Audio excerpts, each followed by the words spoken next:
Hi friends, welcome to MS Krish academy. నేను మీ సదానందం. గత క్లాసులో మనం 6th class text book complete చేసుకున్నాం. Now we're going to discuss about 7th class social text book. గత class ఎవరైనా చూడని వాళ్ళు ఉండంటే మీకు చాలా ఉపయోగపడుతుంది టెట్ డిఎస్సి పర్పస్లో, అలాగే గ్రూప్స్ టీఎస్పీఎస్సీ నిర్వహించే కానిస్టేబుల్ తదితర ఉద్యోగాల కోసం మీకు వీడియోలు చాలా ఉపయోగకరంగా ఉంటాయి. వెళ్ళి మన ఎంఎస్ క్రిష్ అకాడమీ యూట్యూబ్ ఛానల్లో చూడండి. అలాగే మీకు ఉచిత పీడిఎఫ్స్ కావాలనుకుంటే ఎంఎస్ క్రిష్ అకాడమీ వాట్సాప్ గ్రూప్లో జాయిన్ అవ్వండి. లింక్ డిస్క్రిప్షన్లో ఉంటుంది. ఇక లేట్ చేయకుండా చలో వెళ్ళిపోదాం. వివిధ రకాల పటాలను మనం అర్థం చేసుకోవడం. ఇక్కడ పటాల గురించి మనకు చిన్న క్లాసుల్లో వస్తాయి. ఇప్పుడు 7th క్లాస్లో ఉన్న లెసన్ చూద్దాం. కర్ణాటక పశ్చిమ కనుమల్లోని సతత హరితారణ్యాలు ఒక చిత్రం. ఓకేనా? కర్ణాటకలో పశ్చిమ కనుమలు వ్యాపించున్నాయి. దాంట్లో సతత హరితారణ్యాలు అంటే సతతం అంటే ఎల్లప్పుడూ, హరితం అంటే పచ్చదనంతో ఉండేవి అని అర్థం. అంటే ఆకురాల్చే అడవులు కావన్నట్టు. ఇక దక్షిణ అమెరికా ఖండంలో బ్రెజిల్లో కొకనా బీచ్ ఉంది. సో దక్షిణ అమెరికా ఖండంలో ఉన్న బ్రెజిల్ దేశంలో కొకనా బీచ్ అనేది ఉంది, చిత్రంలో చూడొచ్చు. ఆఫ్రికా ఖండంలోని లిబియా దేశంలో సహారా ఎడారిలోని ఒయాసిస్ గురించి ఇక్కడ చిత్రం ఇచ్చారు. సో ఒయాసిస్ అంటే తెలుసు కదండి, ఎడారులలో ఉండే నీటి కుంటలనే ఒయాసిస్ అంటారు. ఇక్కడ ఇచ్చిన చిత్రం మాత్రం ఆఫ్రికా ఖండంలోని లిబియా దేశంలో ఉంది. సో ఇది సహారా ఎడారిలోని ఒక ఒయాసిస్. అంటార్కిటికాలో మంచుతో కప్పిన భూమి ఉంటుంది కాబట్టి దీన్ని అంటార్కిటికాను మంచు ఖండము అని పిలుస్తారు. ఇక్కడ చిత్రంలో చూడొచ్చు, పెంగ్విన్స్ ఎక్కువగా మంచు ప్రదేశాల్లో నివసిస్తూ ఉన్నాయి. రాష్ట్రాలు, రాజధానుల గురించి మనకు ఖచ్చితంగా అవగాహన ఉండాల్సిందే. ఎందుకంటే మన భారతదేశంలో ఉన్న రాష్ట్రాలు, రాజధానుల గురించి ఏదో ఒక రకంగా ఒక బిట్ వచ్చే అవకాశం ఉంటుంది టెట్లో కానీ డిఎస్సిలో కానీ. ఇవి చాలా ఇంపార్టెంట్. దీంట్లో ముఖ్యంగా ఎక్కువ ఇంపార్టెంట్ ఏంటంటే ఈశాన్య రాష్ట్రాలు. సో ఈశాన్య రాష్ట్రాలకు సంబంధించి మనకు ఎక్కువగా కన్ఫ్యూజన్ అనేది ఉంటుంది. మిగతా రాష్ట్రాలన్నీ చాలా మందికి ఐడియా ఉంటాయి. సో ఎవరైనా ఇంకా నేర్చుకునే వాళ్ళు ఉంటే ఖచ్చితంగా నేర్చుకోండి. ఒకసారి కింది నుండి దక్షిణం నుండి ఒకసారి ఉత్తరానికి మొదలుపెట్టి చెప్తాను. కేరళ. సో ఓకేనా? సో నేను చూపిస్తూ మీకు ప్రజెంట్ చేస్తాను. దీన్ని కేరళ అంటారు. సో కేరళ రాజధాని తిరువనంతపురం. అలాగే ఈ రాష్ట్రం పేరు తమిళనాడు, దీనికి రాజధాని చెన్నై. ఇంకా నెక్స్ట్ ఈ రాష్ట్రం పేరు కర్ణాటక, దీని రాజధాని బెంగళూరు. ఓకేనండి. ఇక మనకందరికీ తెలుసు ఆంధ్రప్రదేశ్ గురించి. ఇది కేరళ, తమిళనాడు, కర్ణాటక, ఆంధ్రప్రదేశ్. ఈ ఆంధ్రప్రదేశ్ రాజధాని అమరావతి ప్రజెంట్ అయితే. నెక్స్ట్ ఇది మన తెలంగాణ రాజధాని హైదరాబాద్. ఇక్కడ చిన్నగా ఉంది చూడండి, మన దేశంలో చిన్న రాష్ట్రము గోవా. సో ఈ గోవాకు రాజధాని పానాజీ. ఇది మహారాష్ట్ర రాజధాని ముంబై. ఇక్కడ ఉంది ఒరిస్సా లేదా ఒడిశా రాజధాని భువనేశ్వర్. ఈ మన పక్కన ఉంది ఛత్తీస్గఢ్ రాజధాని రాయ్పూర్. ఓకేనండి. నెక్స్ట్ ఉత్తర భారతదేశం చూసుకున్నట్టయితే గుజరాత్ రాజధాని గాంధీనగర్. సో ఈ పార్ట్ గుజరాత్ అనేది. అలాగే ఇది రాజస్థాన్ రాజధాని జైపూర్. మధ్యప్రదేశ్ రాజధాని భోపాల్. అలాగే ఉత్తరప్రదేశ్ రాజధాని లక్నో. ఉత్తరాంచల్ లేదా ఉత్తరాఖండ్ అని అంటారు దీన్ని. సో ఉత్తరప్రదేశ్ పైన ఉన్నది ఉత్తరాఖండ్ రాజధాని డెహ్రాడూన్. ఇక్కడ పంజాబ్ మరియు ఈ కింద ఉన్నది హర్యానా. ఈ రెండింటికి మధ్యలో ఉన్నది చండీగఢ్. కాబట్టి దీన్ని రెండింటికి ఉమ్మడి రాజధానిగా గుర్తించారు. ఇది కేంద్రపాలిత ప్రాంతంగా కూడా ఉన్నది. సో పంజాబ్, హర్యానాకు ఒకటే రాజధాని చండీగఢ్. నెక్స్ట్ హిమాచల్ ప్రదేశ్ రాజధాని సిమ్లా. ఈ జమ్మూ కాశ్మీర్ అనేది ప్రస్తుతం లడక్ మరియు కాశ్మీర్గా విడిపోయినాయి కేంద్రపాలిత ప్రాంతాలుగా. సో అప్పుడే పాత పుస్తకాల ప్రకారం జమ్మూ కాశ్మీర్ రాజధాని శ్రీనగర్ అండ్ జమ్మూ, రెండు రాజధానులు అనేవి వేసవిలో ఒకటి, చలికాలంలో ఒకటి అట్లా ఉండేవి. ఓకేనా? ఇక బీహార్ రాజధాని పాట్నా, జార్ఖండ్ రాజధాని రాంచీ, పశ్చిమ బెంగాల్ రాజధాని కోల్కతా. అలాగే ఇక్కడ ఉన్నది ఒక చిన్న రాష్ట్రము, దాని పేరు సిక్కిం. ఈ సిక్కిం రాజధాని గ్యాంగ్టాక్. ఈ చివరన ఉన్నదే అరుణాచల ప్రదేశ్. అరుణ అంటే మనకు తెలుసు కదా, సూర్యుడు. సో అరుణాచల ప్రదేశ్ అంటే సూర్యుడు మనకు మొట్టమొదట ఉదయించే రాష్ట్రం ఏది అంటే మన దేశంలో అరుణాచల ప్రదేశ్. చివరగా ఉదయించే దేశం ఏది అంటే మనకు గాంధీనగర్. సో ఇక్కడ అరుణాచల ప్రదేశ్ కున్న గాంధీనగర్కి టైం అనేది తేడా ఉంటుంది, ఒక ½ అన్ అవర్ తేడా ఉంటుంది. అలాగే ఇక్కడ నాగాలాండ్ ఉంది, నాగాలాండ్ రాజధాని కోహిమా, మణిపూర్ రాజధాని ఇంఫాల్ కింద ఉంది. మణిపూర్ రాజధాని ఇంఫాల్, మిజోరం రాజధాని ఐజ్వాల్, ఇక త్రిపుర రాజధాని అగర్తల, ఇక్కడ ఉంది షిల్లాంగ్. ఈ షిల్లాంగ్ అనేది మేఘాలయ రాష్ట్రానికి రాజధాని. సో ఇవన్నీ రాష్ట్రాలు కూడా ఇక్కడ మధ్యలో ఉంది చూడండి. ఈ మధ్యలో ఉన్న రాష్ట్రం నుండి ఏర్పడ్డాయి, దాని పేరే అస్సాం. సో ఈ అస్సాం అనేది ఒకప్పుడు అహోం రాజుల యొక్క రాజ్యం. సో దీంట్లోంచి, ఈ అస్సాంలోంచి ఇవన్నీ విడిపోయి చిన్న చిన్న రాష్ట్రాలుగా ఏర్పడినాయి. ఇదంతా కొండల ప్రాంతం. ఈ షిల్లాంగ్ అనేది అయితే మనం చెప్పుకుంటున్నామో, ఈ షిల్లాంగ్ మేఘాలయ దగ్గరనే మాసిన్రామ్, చిరపుంజి అనేవి ఉన్నాయి.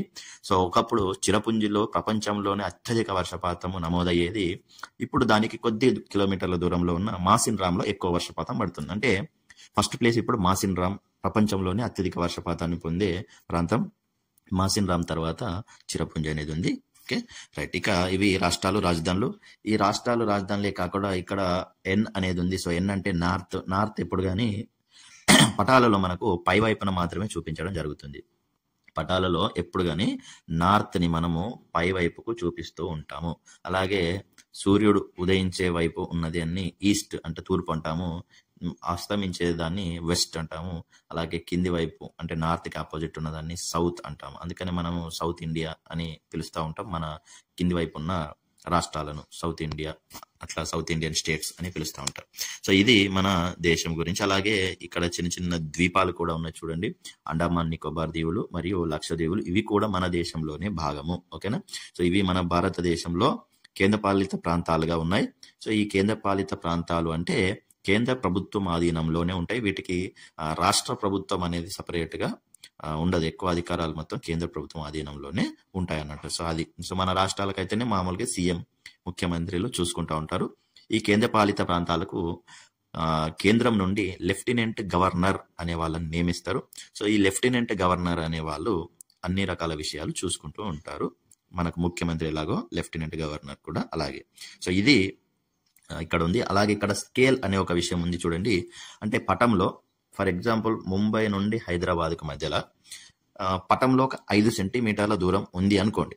సో అది రియల్ గా ఎంత ఉంటది అనేది ఈక్వల్ గా ఉండాలి. అంటే ఇక్కడ 1 సెంటీమీటర్ ఈజ్ ఈక్వల్ టు 200 కిలోమీటర్లు అనుకునంటే, ఒకవేళ ఫర్ ఎగ్జాంపుల్ అనుకుంటే, ఇక్కడ 5 సెంటీమీటర్ల మధ్యలో ఉన్న హైదరాబాద్ ముంబై మధ్య దూరం యాక్చువల్గా ఎంత వస్తుంది? సెంటీమీటర్ అంటే 200 అయితే 5 సెంటీమీటర్లు అంటే 1 సెంటీమీటర్ అంటే 200 కిలోమీటర్లు అయితే 5 సెంటీమీటర్లు అన్నప్పుడు ఎంత? మీకు మ్యాథ్స్ లో తెలుసు కండి. 5 సెంటీమీటర్లు అన్నప్పుడు ఒక్కదానికి ఎంత? ఒక పండుకు ఒక కాయకు ఎన్ని రూపాయలు అయితే 10 పండ్లకు 50 కాయలకు ఎంత? ఇట్లా అడుగుతారు కదా క్వశ్చన్స్. సో ఒక్కదానికి 200 రూపాయలు అయితే 5 ఇంటికి ఎంత అనేది ఏం చేస్తాం? సో 200 ఇంటూ 5 చేస్తాం. ఒక్కదానికి ఎంత దాన్ని తీసుకొని ఇంటూ 5 చేస్తాం.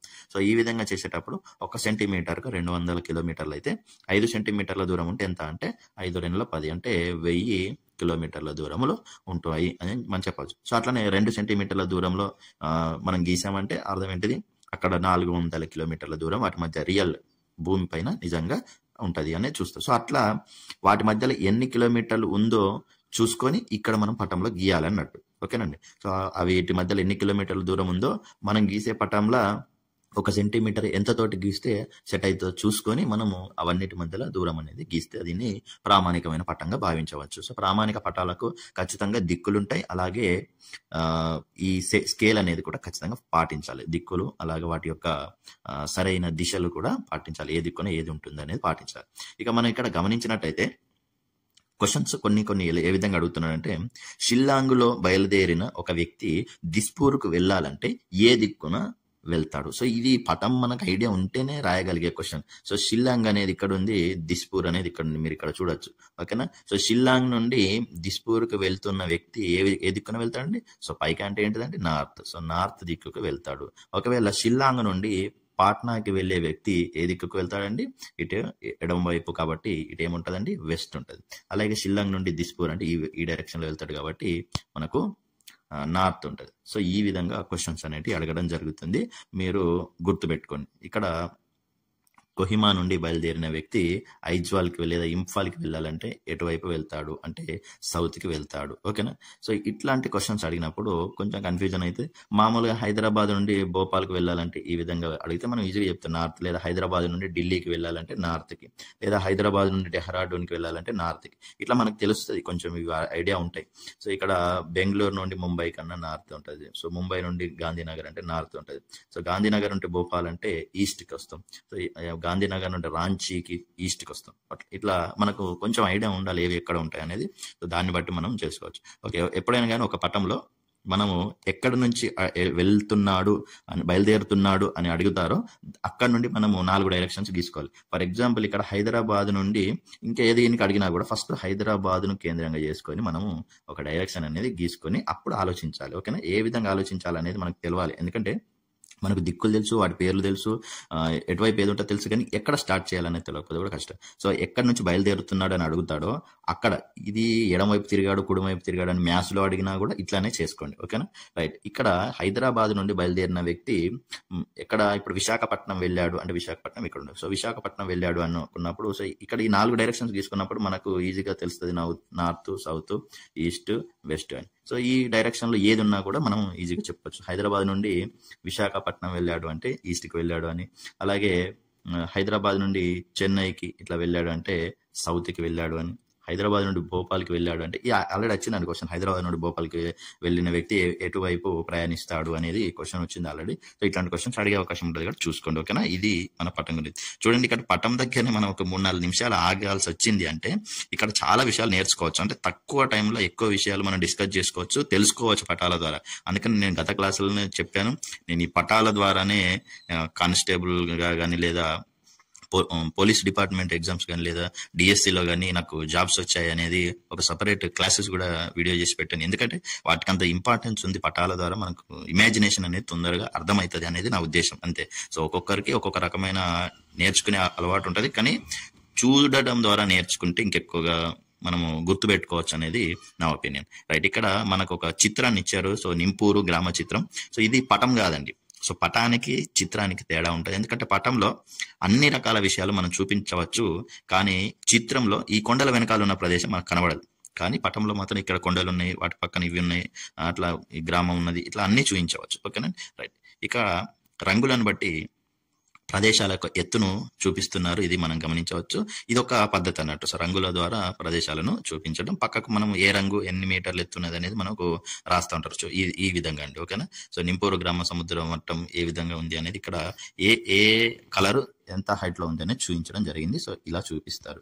ఇక ఎత్తులను చూపే పటాల వల్ల మనకు రోడ్లు వేసేటప్పుడు కానీ లేదా ఏదైనా ప్రాజెక్టులు కట్టేటప్పుడు కానీ ఎక్కడి వరకు మునిగిపోతుంది లేదా ఎక్కడ వేస్తే రోడ్ అనుకూలంగా ఉంటుంది, సో అటువంటి విషయాలన్నీ తెలుసు. సో ఎత్తు పల్లాలు అలాగే కొండ చర్యలు, లోయలు, ఇటువంటి దాని ఎత్తును బట్టి మనము కరెక్ట్ గా ప్లానింగ్స్ అనేవి గీసుకోవచ్చు.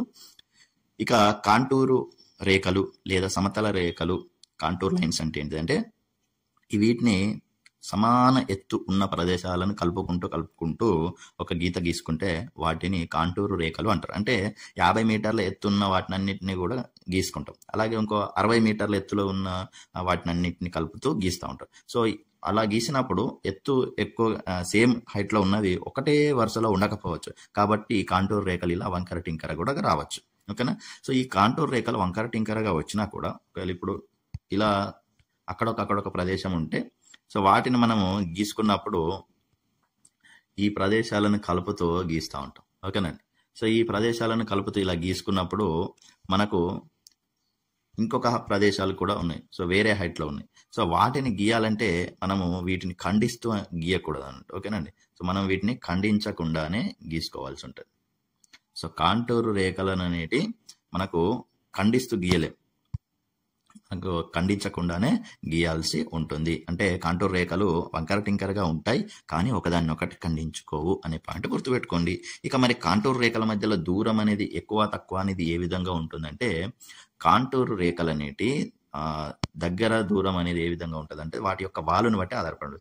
సో ఈ వాలు అనేది చూడండి, ఇట్లా వాలు అనేది ఈ విధంగా ఉన్నప్పుడు కాంటూర్ రేఖలు దగ్గర ఉంటాయి. చూడండి, ఈ ప్రదేశంలో ఉన్న అంటే ఈ హైట్లో ఉన్న వాటిని అన్నిటిని గీసుకుంటే మనకు ఈ విధంగా వస్తుంది.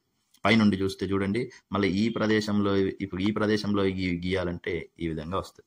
సో ఈ హైట్లో గీయాలంటే ఈ విధంగా వస్తాయి. సో కాంటూర్ రేఖలు అనేటివి మనం పైనుండి చూసుకున్నప్పుడు వీటినే ఇలా రౌండ్గా ఇలా వస్తాయి. ఓకేనా. సో ఈ విధంగా వాలు అనేది ఎక్కువ ఉంటే కాంటూర్ రేఖలు దగ్గరగా ఉంటాయి. ఆ విధంగా కాకుండా ఇలా కాంటూర్ రేఖలు అనేటి వాలు అనేది, సో ప్రదేశం యొక్క వాలు లేదా ఎత్తు అనేది, సో ఈ వాలు అనేది తక్కువ ఉన్నప్పుడు, దాని తీవ్రత అనేది ఎక్కువ లేకుండా వాలు అనేది తక్కువ ఉంటే అప్పుడు కాంటూర్ రేఖల మధ్యలో దూరం. సో ఈ హైట్లో ఉన్నవి గీయాలంటే ఈ హైట్లో ఉన్నవి వస్తాయి, అలాగే ఈ హైట్లో గీయాలంటే ఇక్కడ వస్తాయి. సో కాంటూర్ రేఖల మధ్యలో దూరం అనేది వాలు తక్కువ ఉన్నప్పుడు పెరుగుతుంది. ఓకేనా. వాలు తక్కువ ఉంటే దూరం ఎక్కువ ఉంటుంది కాంటూర్ రేఖలు గీసినప్పుడు. ఓకేనా. ఇది క్లియర్ కదా. ఇక సముద్ర మట్టం, మెయిన్ సీ లెవెల్ అంటారు దీన్ని ఇంగ్లీష్లో. ఈ సముద్ర మట్టం అనేది దాదాపే సో దాదాపుగా అన్ని ప్రదేశాలలో ఉన్న సముద్రాల యొక్క మట్టము ఒకేలా ఉంటుంది. ఎందుకంటే ప్రపంచంలో అన్ని సముద్రాలు ఒకదానికొకటి లింక్ అయి ఉన్నాయి. సో ఇక్కడ నుంచి అక్కడికి, అక్కడ నుండి ఇక్కడికి వాటర్ అనేది ఫ్లో అవుతూ ఉంటుంది. ఎక్కడైనా లోతట్టు ప్రాంతం అంటే అక్కడికి నీరు వెళ్ళి దాన్ని ఫిలప్ చేసేస్తుంది. సో అందువల్ల సముద్రం మనకు సమానంగానే కనిపిస్తుంది. సో కింద దాని భూగర్భంలో ఎత్తుపల్లాలు ఉన్నప్పటికీ దాంట్లో నీరు నిండిపోయి పైన మాత్రం మనకు సముద్రం సమతలంగానే కనిపిస్తుంది. సో అటువంటి సముద్ర మట్టాన్ని మనము మరి ఖచ్చితంగా సముద్ర మట్టం ఇది అని తెలుసుకోవాలంటే వాళ్ళు శాస్త్రవేత్తలు అనేక సంవత్సరాల పాటు ఈ సముద్ర మట్టం అలల యొక్క ఎత్తులను పరిశీలించి వాళ్ళకు అవగాహనకు వచ్చి సముద్ర మట్టాన్ని నిర్ధారణ చేసిరు అన్నట్టు. సో అది యావరేజ్ అన్నట్టు, సగటు సముద్ర మట్టాన్ని వాళ్ళు లెక్కగట్టి దాన్ని మనం జీరోగా కన్సిడర్ చేస్తున్నాం. సో ఇప్పుడు ఏ ప్రదేశం యొక్క ఎత్తు తెలుసుకోవాలన్నా, అంటే ఎవరెస్ట్ శిఖరం ఎత్తు అయినా, లేదా మనము ఏ ప్రదేశంలో నివసిస్తాం, ఫర్ ఎగ్జాంపుల్ హైదరాబాద్ లో నివసిస్తున్న వాళ్ళు సముద్ర మట్టానికి ఎన్ని మీటర్ల హైట్ లో ఉన్నారు అనేది తెలుసుకోవాలన్నా కూడా మనం సముద్ర మట్టాన్ని జీరోగా చేసుకుని లెక్క కడతాం అన్నట్టు. సో సముద్ర మట్టం నుంచి ఎంత పైకి వెళ్తున్నాం అనేది మన ప్రదేశం యొక్క ఎత్తు, అది ఎవరెస్ట్ శిఖరమైన ఇంకేదైనా ప్రపంచంలో అందరూ కూడా సముద్ర మట్టాన్ని జీరోగా చేసుకుని ఎత్తును అనేది కొలుస్తారు. ఓకేనా. ఇది ఇక సముద్ర మట్టము తెలంగాణ పటం ఇచ్చిండు. సముద్ర మట్టానికి తక్కువ ఎత్తులో ఉన్నవి మనకు తూర్పు తెలంగాణలో చూడవచ్చు మనము పటంలో. ఓకేనా. సముద్ర మట్టానికి ఈ ఏరియా చూడండి, ఈ ఏరియా మాత్రం సముద్ర మట్టానికి తక్కువ ఎత్తులో ఉంది. ఇక మిగిలిన ప్రాంతాలు అంటే గోదావరి పరివాహక ప్రాంతం మొత్తం కూడా సముద్ర మట్టానికి ఇది కూడా కొంచెం ఎత్తులో ఉంది, కానీ తక్కువ ఎత్తులోనే ఉంది. సో తూర్పు వైపున ఉన్న ఎత్తు 0 నుంచి 150 మీటర్ల ఎత్తులోనే ఉన్నది. 150 నుంచి 300 మీటర్ల ఎత్తులో మిగతా గోదావరి పరివాహక ప్రాంతం, అలాగే ప్రాణహిత పరివాహక ప్రాంతం అనేది ఉంది. ఇక మిగతా ప్రాంతం ఎక్కువ శాతం 300 నుండి 600 మధ్యలో ఉంది. సో ఈ కలర్లో చూడండి, ఈ కలర్ మొత్తము 300 నుండి 600 మీటర్ల ఎత్తులో ఉంది. ఇక అక్కడక్కడ కొండ ప్రాంతాలు, రంగారెడ్డి, మహబూబ్ నగర్ జిల్లాలు, అలాగే నల్గొండ జిల్లాలో కొంత భాగం. సో ఈ విధంగా కొన్ని చోట్ల ఉమ్మడి ఆదిలాబాద్లో కొన్ని సాత్మాల కొండలు అట్లా వ్యాపించున్న ప్రదేశాల్లో ఈ విధంగా 600 నుంచి 1200 మీటర్ల ఎత్తులో మీన్ సీ లెవెల్, MSL అంటే మీన్ సీ లెవెల్లో ఉన్నాయి అని మనం ఈ పటంలో చూపించవచ్చు. ఇక్కడ నార్త్ అనేది పైకి అనేది ఇచ్చిండు చూడండి. Okay right. ఇక నాగార్జున సాగర్ ఎక్కడ ఉంది అనేది కూడా చూడొచ్చు. ఇక్కడ మనం ఏదైనా క్వశ్చన్ అడిగినప్పుడు సో పటంలో ఉన్నాయన్ని గమనిస్తే కొంచెం చూసుకోవచ్చు. ఇది కృష్ణా నది, ఇది తుంగభద్ర నది. సో కృష్ణా నది పైన నాగార్జున సాగర్ అనేది ఉన్నది, మీరు చూడొచ్చు. అలాగే ఇక్కడ నిజాం సాగర్ అనేది చూడవచ్చు మనము. నిజాం సాగర్, మంజీరా నది ఇక్కడ ఉన్నాయనేది గమనించవచ్చు మంజీరా నది పైన. ఓకేనా. సో అలాగే ప్రాణహిత నది ఇక్కడ కలిసిన తర్వాత ఇక్కడ కాళేశ్వరం ఉంటుంది. ఈ కాళేశ్వరంలోనే ఇక్కడ మనకు ప్రాజెక్ట్ అనేది కట్టడం జరిగింది. సో సముద్ర మట్టానికి 0 to 150 మధ్యలో హైట్ నుంచి ఎక్కడికి తీసుకొచ్చారో హైదరాబాద్కి తీసుకొచ్చారు వాటర్ని. అంటే దాదాపు 600 మీటర్ల ఎత్తుకి ఎత్తిపోతల ద్వారా తీసుకురావడం జరిగింది. ఓకేనా. ఇది మన తెలంగాణ ఎత్తుపల్లాల గురించి. ఇక వర్షం, నదులు దాదాపు 71% భూమిపై నీరే ఉన్నది, మిగతా 29% భూమి ఉన్నది. సో తక్కువ ఈ 29% భూమిలో మనకు కొంత పార్ట్లో మాత్రమే మంచినీరు లభిస్తూ ఉంటుంది. నీరు ఆవిరి కావడం తెలుసు కదండి మనకు. నీరు బాష్పము రూపంలో, ఆవిరి రూపంలో పైకి వెళ్ళిపోవడాన్ని, గాలిలో కలవడాన్ని బాష్పీభవనం అని అంటారు. అలాగే ఆ నీరు మళ్ళీ ద్రవ రూపంలో మారడాన్ని ద్రవీభవనం అని అంటారు. సో ఆ విధంగా ఆవిరైన నీరు మేఘాలుగా ఏర్పడటం, వర్షం కురవడం అనేది జరుగుతుంది. సో మేఘాలలో పైకి వెళ్ళిన నీరు అనేది చల్లబడుతుంది. అక్కడ నీరు అనేది చిన్న చిన్న బిందువులుగా మారుతుంది. దాని చుట్టుపక్కల ఉన్న సూక్ష్మమైన దుమ్ము, ధూళి రేణువులు పొగతో కలిసి అది ఇంకా పరిమాణం పెంచుకుంటది. అప్పుడు అది మేఘాలుగా మారుతుంది. ఈ మేఘాలు అనేటి బరువును మోయలేక వర్షంగా కురుస్తాయి. సో ఆ విధంగా మనకు ఆ నీటి ఆవిరి అనేది చల్లబడినప్పుడు మేఘాలు వర్షంగా కురుస్తాయి. ఇక్కడ సముద్రాల నుంచి నీరు పైకి వెళ్ళడం గమనించవచ్చు. అలాగే చెరువుల నుండి, మొక్కల నుండి, నదుల నుండి, నేల లోపల నుండి కూడా తడి అనేది ఆవిరై వెళ్తూ ఉంటుంది. సో రకరకాల నీటి వనరులు ఎక్కడున్నా కూడా అక్కడ నుంచి నీరు అనేది బాష్పీభవనం జరుగుతుంది. మొక్కల ఆకుల్లోంచి కూడా బాష్పీభవనం జరుగుతుంది. సో ఈ విధంగా పైకి వెళ్ళిన నీరు అనేది మళ్ళీ మేఘాలుగా మారి కిందికి వర్షంగా కురుస్తూ ఉంటుంది. దీనిని మనము జలచక్రం అని పిలవచ్చు. ఏమంటారండి? జలచక్రం అని అంటారు. సో నీరు పైకి ఆవిరై వెళ్ళడం, మేఘాలుగా మారడం, మేఘాలు మళ్ళీ వర్షంగా కురవడం, ఈ వర్షంగా కురిసినవన్నీ మళ్ళీ తిరిగి నదులు, సరస్సులు ఇవన్నీ మళ్ళా సముద్రాలలో కలవడం. సో ఇట్లా జలచక్రం అనేది నిరంతర ప్రక్రియ. ఇక బాష్పీభవనం అంటే చెప్పుకున్నాం కదా. సో నీరు ఆవిరిగా మారితే బాష్పీభవనం, మళ్ళీ ఆవిరి నీటిగా మారితే అది ద్రవీభవనం. జలచక్రం అంటే సముద్రాల నుంచి మేఘాలు ఏర్పడడం, మేఘాలు మళ్ళీ వర్షంగా కురవడం, మళ్ళీ అదంతా తిరిగి ఆవిరి అవ్వడం, మేఘాలు ఏర్పడడం. అవపాతం అంటే భూమి పైన నీరు లేదా నీటి ఆవిరి అనేది కురవడం. సో నీటి ఆవిరి అనేది ఏ విధంగా కురుస్తుంది అంటే మంచుగా కురుస్తుంది, వర్షంగా కురుస్తుంది, అలాగే పొగ మంచులాగా కురుస్తుంది, తుషారం లాగా కురుస్తుంది. అంటే పొద్దున లేవగానే మనకు గడ్డి పైన కనిపిస్తుంది చూడండి, చిన్న చిన్న చినుకులు లాంటి. సో దాన్ని తుషారం అనొచ్చు. అలాగే వడగండ్ల లాగా అంటే బీభత్సమైన గాలితో కూడిన వడగన్లో జడివాన అటువంటిది ఇట్లా రకరకాలుగా కురుస్తుంది. సో పాతం అంటే పడిపోవడం అండి. సో అవపాతం అంటే ఏం లేదు, గాలిలో ఉన్న తేమ భూమి మీద పడిపోవడం. అది వర్షం కూడా one of the type of precipitation. So అవపాతంలో అదొక రకం. ఇక ఆర్ద్రత అంటే ఏంటంటే హ్యూమిడిటీ. సో తేమ, గాలిలో ఉండే తేమనే ఆర్ద్రత అని అంటారు. గాలిలో ఉన్నప్పుడు దాన్ని ఆర్ద్రత అంటాం. ఓకేనా. సో వాతావరణంలో ఎంత తేమ ఎక్కువ ఉంటే మనకు అంత ఉక్కపోస్తుంది. ఓకేనండి. సో తేమ ఎక్కువ అయ్యే కొద్ది మనకు ఉక్కపోస్తూ ఉంటుంది, అసౌకర్యంగా ఉంటుంది. చెమట త్వరగా ఆవిరి కాక జిగటగా మారిపోతుంది మన శరీరం అనేది. సో అది ఆర్ద్రత. గాలిలో ఉన్న నీటి ఆవిరినే ఆర్ద్రత అంటారు. ఇక పవనాలు, మేఘాలు అనేవి మనకు తెలుసు. పవనాల వల్ల, పవనం అంటే ఏంటంటే గాలి. సో గాలి వల్లనే మేఘాలు ఒక చోటు నుంచి మరొక చోటుకి వెళ్తూ ఉంటాయి. సో దీంట్లో అల్పపీడనం, అధిక పీడనం, రకరకాల కాన్సెప్ట్స్ అనేటివి ఉంటాయి. సో అదంతా ఇక్కడ ఇవ్వలేదు. ఈ మనకు పవనాలు ఏ దిశ నుండి ఏ దిశకు వీస్తున్నాయంటే మామూలుగా ముఖ్యంగా అయితే మనకు వర్షం రావడానికి కారణం నైరుతి నుంచి ఈశాన్యం వైపు వీచే పవనాలు. సో ఈ నైరుతి నుంచి వీచే పవనాలు అరేబియా సముద్రం మీద నుండి బంగాళాఖాతం మీద వరకు ఈ విధంగా వీస్తూ ఉంటాయి. సో ఇక్కడ మనకి ఆరో మార్క్స్ తోటి డైరెక్షన్ చూపించారు చూడండి. అరేబియా సముద్రం పై నుండి బంగాళాఖాతం పైకి వీస్తున్నాయి. సో ఈ నైరుతి నుండి వస్తున్నాయి కాబట్టి వీటిని నైరుతి ఋతుపవనాలు అని అంటారు. మామూలుగా అయితే ఇది జూన్, జూలైలో మనకు నైరుతి ఋతుపవనాలు జూన్ లో స్టార్ట్ అవుతాయి, జూన్ మధ్యలో నుంచి స్టార్ట్ అవుతాయి. సో వీటి వల్లనే మనకు ఎక్కువగా వర్షపాతం అనేది లభిస్తుంది. కానీ మన తెలంగాణలో సాధారణ వర్షపాతమే లభిస్తుంది. వీటి వల్ల ఎక్కువ వర్షపాతం ఏమైనా లభించదు. సో ఇక్కడ గ్రీన్ కలర్ లో ఉన్నాయి చూడండి, పశ్చిమ కనుమలు అండ్ ఈశాన్య రాష్ట్రాలు. ఈ పశ్చిమ కనుమలు మరియు ఇవి ఈశాన్య రాష్ట్రాలు. నేను చెప్పాను కదా అత్యధిక వర్షపాతం పొందే ప్రాంతము మేఘాలయ, సో మాసిన్రామ్. సో ఇక్కడ చూడండి వీటి వల్ల ఎక్కువ వర్షపాతం అనేది లభిస్తూ ఉన్నది. ఇక ఈ ఋతుపవనాలలో మళ్ళీ కొన్ని రోజులకు అక్టోబర్ తర్వాత ఈ ఈశాన్యం నుండి మళ్ళీ రివర్స్ లో వీస్తాయి. ఈశాన్యం నుండి మళ్ళీ ఈ విధంగా రివర్స్ డైరెక్షన్ లో వస్తాయి. వీటిని తిరోగమన ఋతుపవనాలు అంటారు. సో తిరోగమనం అంటే రివర్స్ అన్నట్టు, ఏం లేదు, సింపుల్ గా. సో తిరోగమన ఋతుపవనాలు లేదా ఈశాన్యం నుండి వస్తున్నాయి కాబట్టి ఈశాన్య ఋతుపవనాలు అంటారు. సో ఇక్కడ వా, నై, ఆ, ఈ అంటే నేను రాశాను, మీకు అర్థమై ఉంటది. సో వా అంటే వాయవ్యం అండి, ఇది. నై అంటే నైరుతి, ఆ అంటే ఆగ్నేయం, ఈ అంటే ఈశాన్యం. ఈ మధ్యలో ఉండేది నార్త్, సౌత్, ఈస్ట్, వెస్ట్ మనందరికి తెలుసు కదండి. సో ఇవి నార్త్, అలాగే ఇది సౌత్, ఇది ఈస్ట్, ఇది వెస్ట్. తెలుగులో అయితే ఉత్తరము, దక్షిణము, తూర్పు, పడమర. సో ఇవి మధ్యలో ఉండే వానై, ఆయి. వానై వచ్చింది, ఇట్లా ఒక కోడ్ లాగా పెట్టుకున్నాను నేను. వానై, ఆ, ఈ. ఇటు నుంచి స్టార్ట్ చేయాలి, లెఫ్ట్ నుంచి, అందుకని గుర్తుంటాయి. Okay, right. ఇక తెలంగాణలో ఈ నైరుతి ఋతుపవనాల వల్ల చాలా తక్కువ వర్షపాతమే లభిస్తుంది మనం చెప్పుకున్నాం. జూన్లో మనకు ఈ వాతావరణం చల్లబట్టి నైరుతి ఋతుపవనాలు వస్తాయి. మార్చి నెల నుంచి జూన్ వరకు ఉష్ణోగ్రతలు ఎక్కువ ఉంటాయి. ఆ తర్వాత చల్లబడి మనకు వర్షాలు స్టార్ట్ అవుతాయి. మన దగ్గర తక్కువ వర్షపాతమే నమోదవుతుంది. దీంట్లో మరీ అతి తక్కువ వర్షపాతం వచ్చేది మహబూబ్ నగర్, జోగులాంబ జిల్లాలు. అందుకే అక్కడ కొంచెం పంటలు సరిగ్గా పండక మనకు వలసలు అనేటి, పాలమూరు జిల్లా వలసల కేంద్రం అని చాలా సార్లు వింటూ ఉంటాం. సో ఇవి మనకు మహబూబ్ నగర్, జోగులాంబ జిల్లాలో అతి తక్కువ వర్షపాతాన్ని పొందుతున్న జిల్లాలు. సో ఇక మే నుండి అక్టోబర్ మధ్య తుఫాన్లు వచ్చే అవకాశం ఉంటుంది.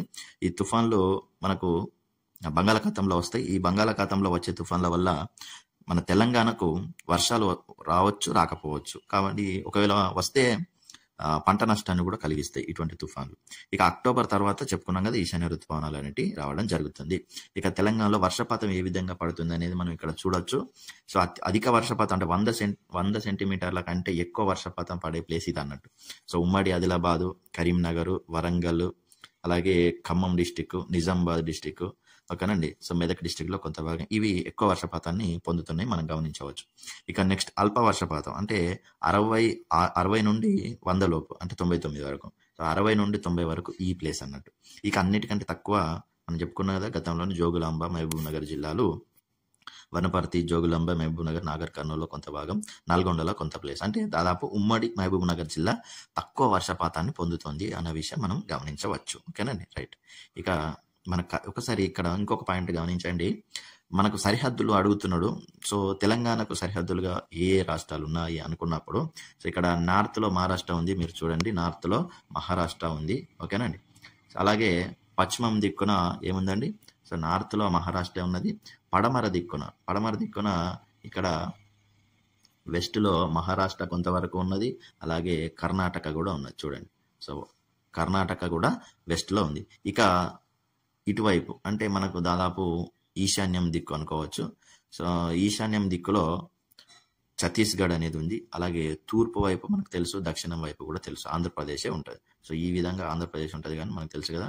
సో ఈ విధంగా తూర్పు కానీ దక్షిణం కానీ ఆంధ్రప్రదేశ్ రాష్ట్రమే ఉంది. పడమరకు కర్ణాటక ఉంది. వాయవ్య ప్రదేశంలో మహారాష్ట్ర కూడా వస్తుంది.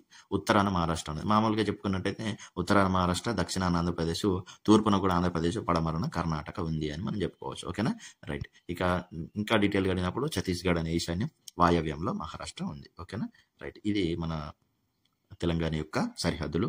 ఇక వర్షాన్ని కొలవడానికి ఒక పరికరాన్ని ఉపయోగిస్తాం, దాన్నే వర్ష మాపకం అంటాం. మాపకం అంటే కొలవడానికి ఉపయోగించేది. వర్షాన్ని కొలుస్తాం కాబట్టి వర్ష మాపకం అంటారు. దీన్ని రెయిన్ గేజ్ అంటారు. సో రకరకాల పేర్లతో పిలుస్తూ ఉంటారు. ఇక రెండవ భాగం ఇచ్చిండి ఇదే లెసన్ గురించి. నదుల ప్రవాహం ఏ విధంగా ఉంటాయి, పల్ల ప్రాంతాల్లోకి కొండల ప్రాంతంలో కురిసిన నీరంతా ప్రవహిస్తూ ఉంటుంది. ఈ విధంగా చిన్న చిన్న కాలువలు లాంటివి ఏర్పడితే ఒర్రెలు, వాగులు అవుతాయి. సో ఆ వాగులన్నీ కలిసి పెద్ద పెద్ద నదులుగా ఏర్పడతాయి. భూమి వెడల్పు అయ్యే కొద్దీ దాని యొక్క సెలయేర్లు అనేవి పెద్ద పెద్ద నదులుగా రూపాంతరం చెందుతూ ఉంటాయి. దాంట్లో చిన్న చిన్న నదులు, ఉపనదులు లాంటివి అన్ని కలుస్తూ ఉంటాయి. సో నీరు అనేది ఎక్కువ అవుతూ ఉంటుంది. సో నది పెద్దగా విశాలంగా ఏర్పడిన తర్వాత దాని ప్రవాహం అనేది నెమ్మదిగా సాగుతుంది. కొట్టుకొచ్చిన చెత్త, ఒండ్రు మట్టి మొదలైనవి అడుగు భాగానికి అంచులకు చేరుతాయి. సో ఈ విధంగా మైదానాలు అనేవి ఏర్పడతాయి. సో మెత్తటి మైదానాలు అనేవి ఏర్పడతాయి దాని చుట్టుపక్కల. సముద్రానికి చేరుతూ ఉంటే, ఇంకా సముద్రంకి చేరుకుంటూ ఉంటే దాని యొక్క వేగం అనేది తగ్గుతూ ఉంటుంది. అప్పుడు ఒండ్రు మట్టిని వాళ్ళు మేటలుగా వేస్తూ ఉంటాయి.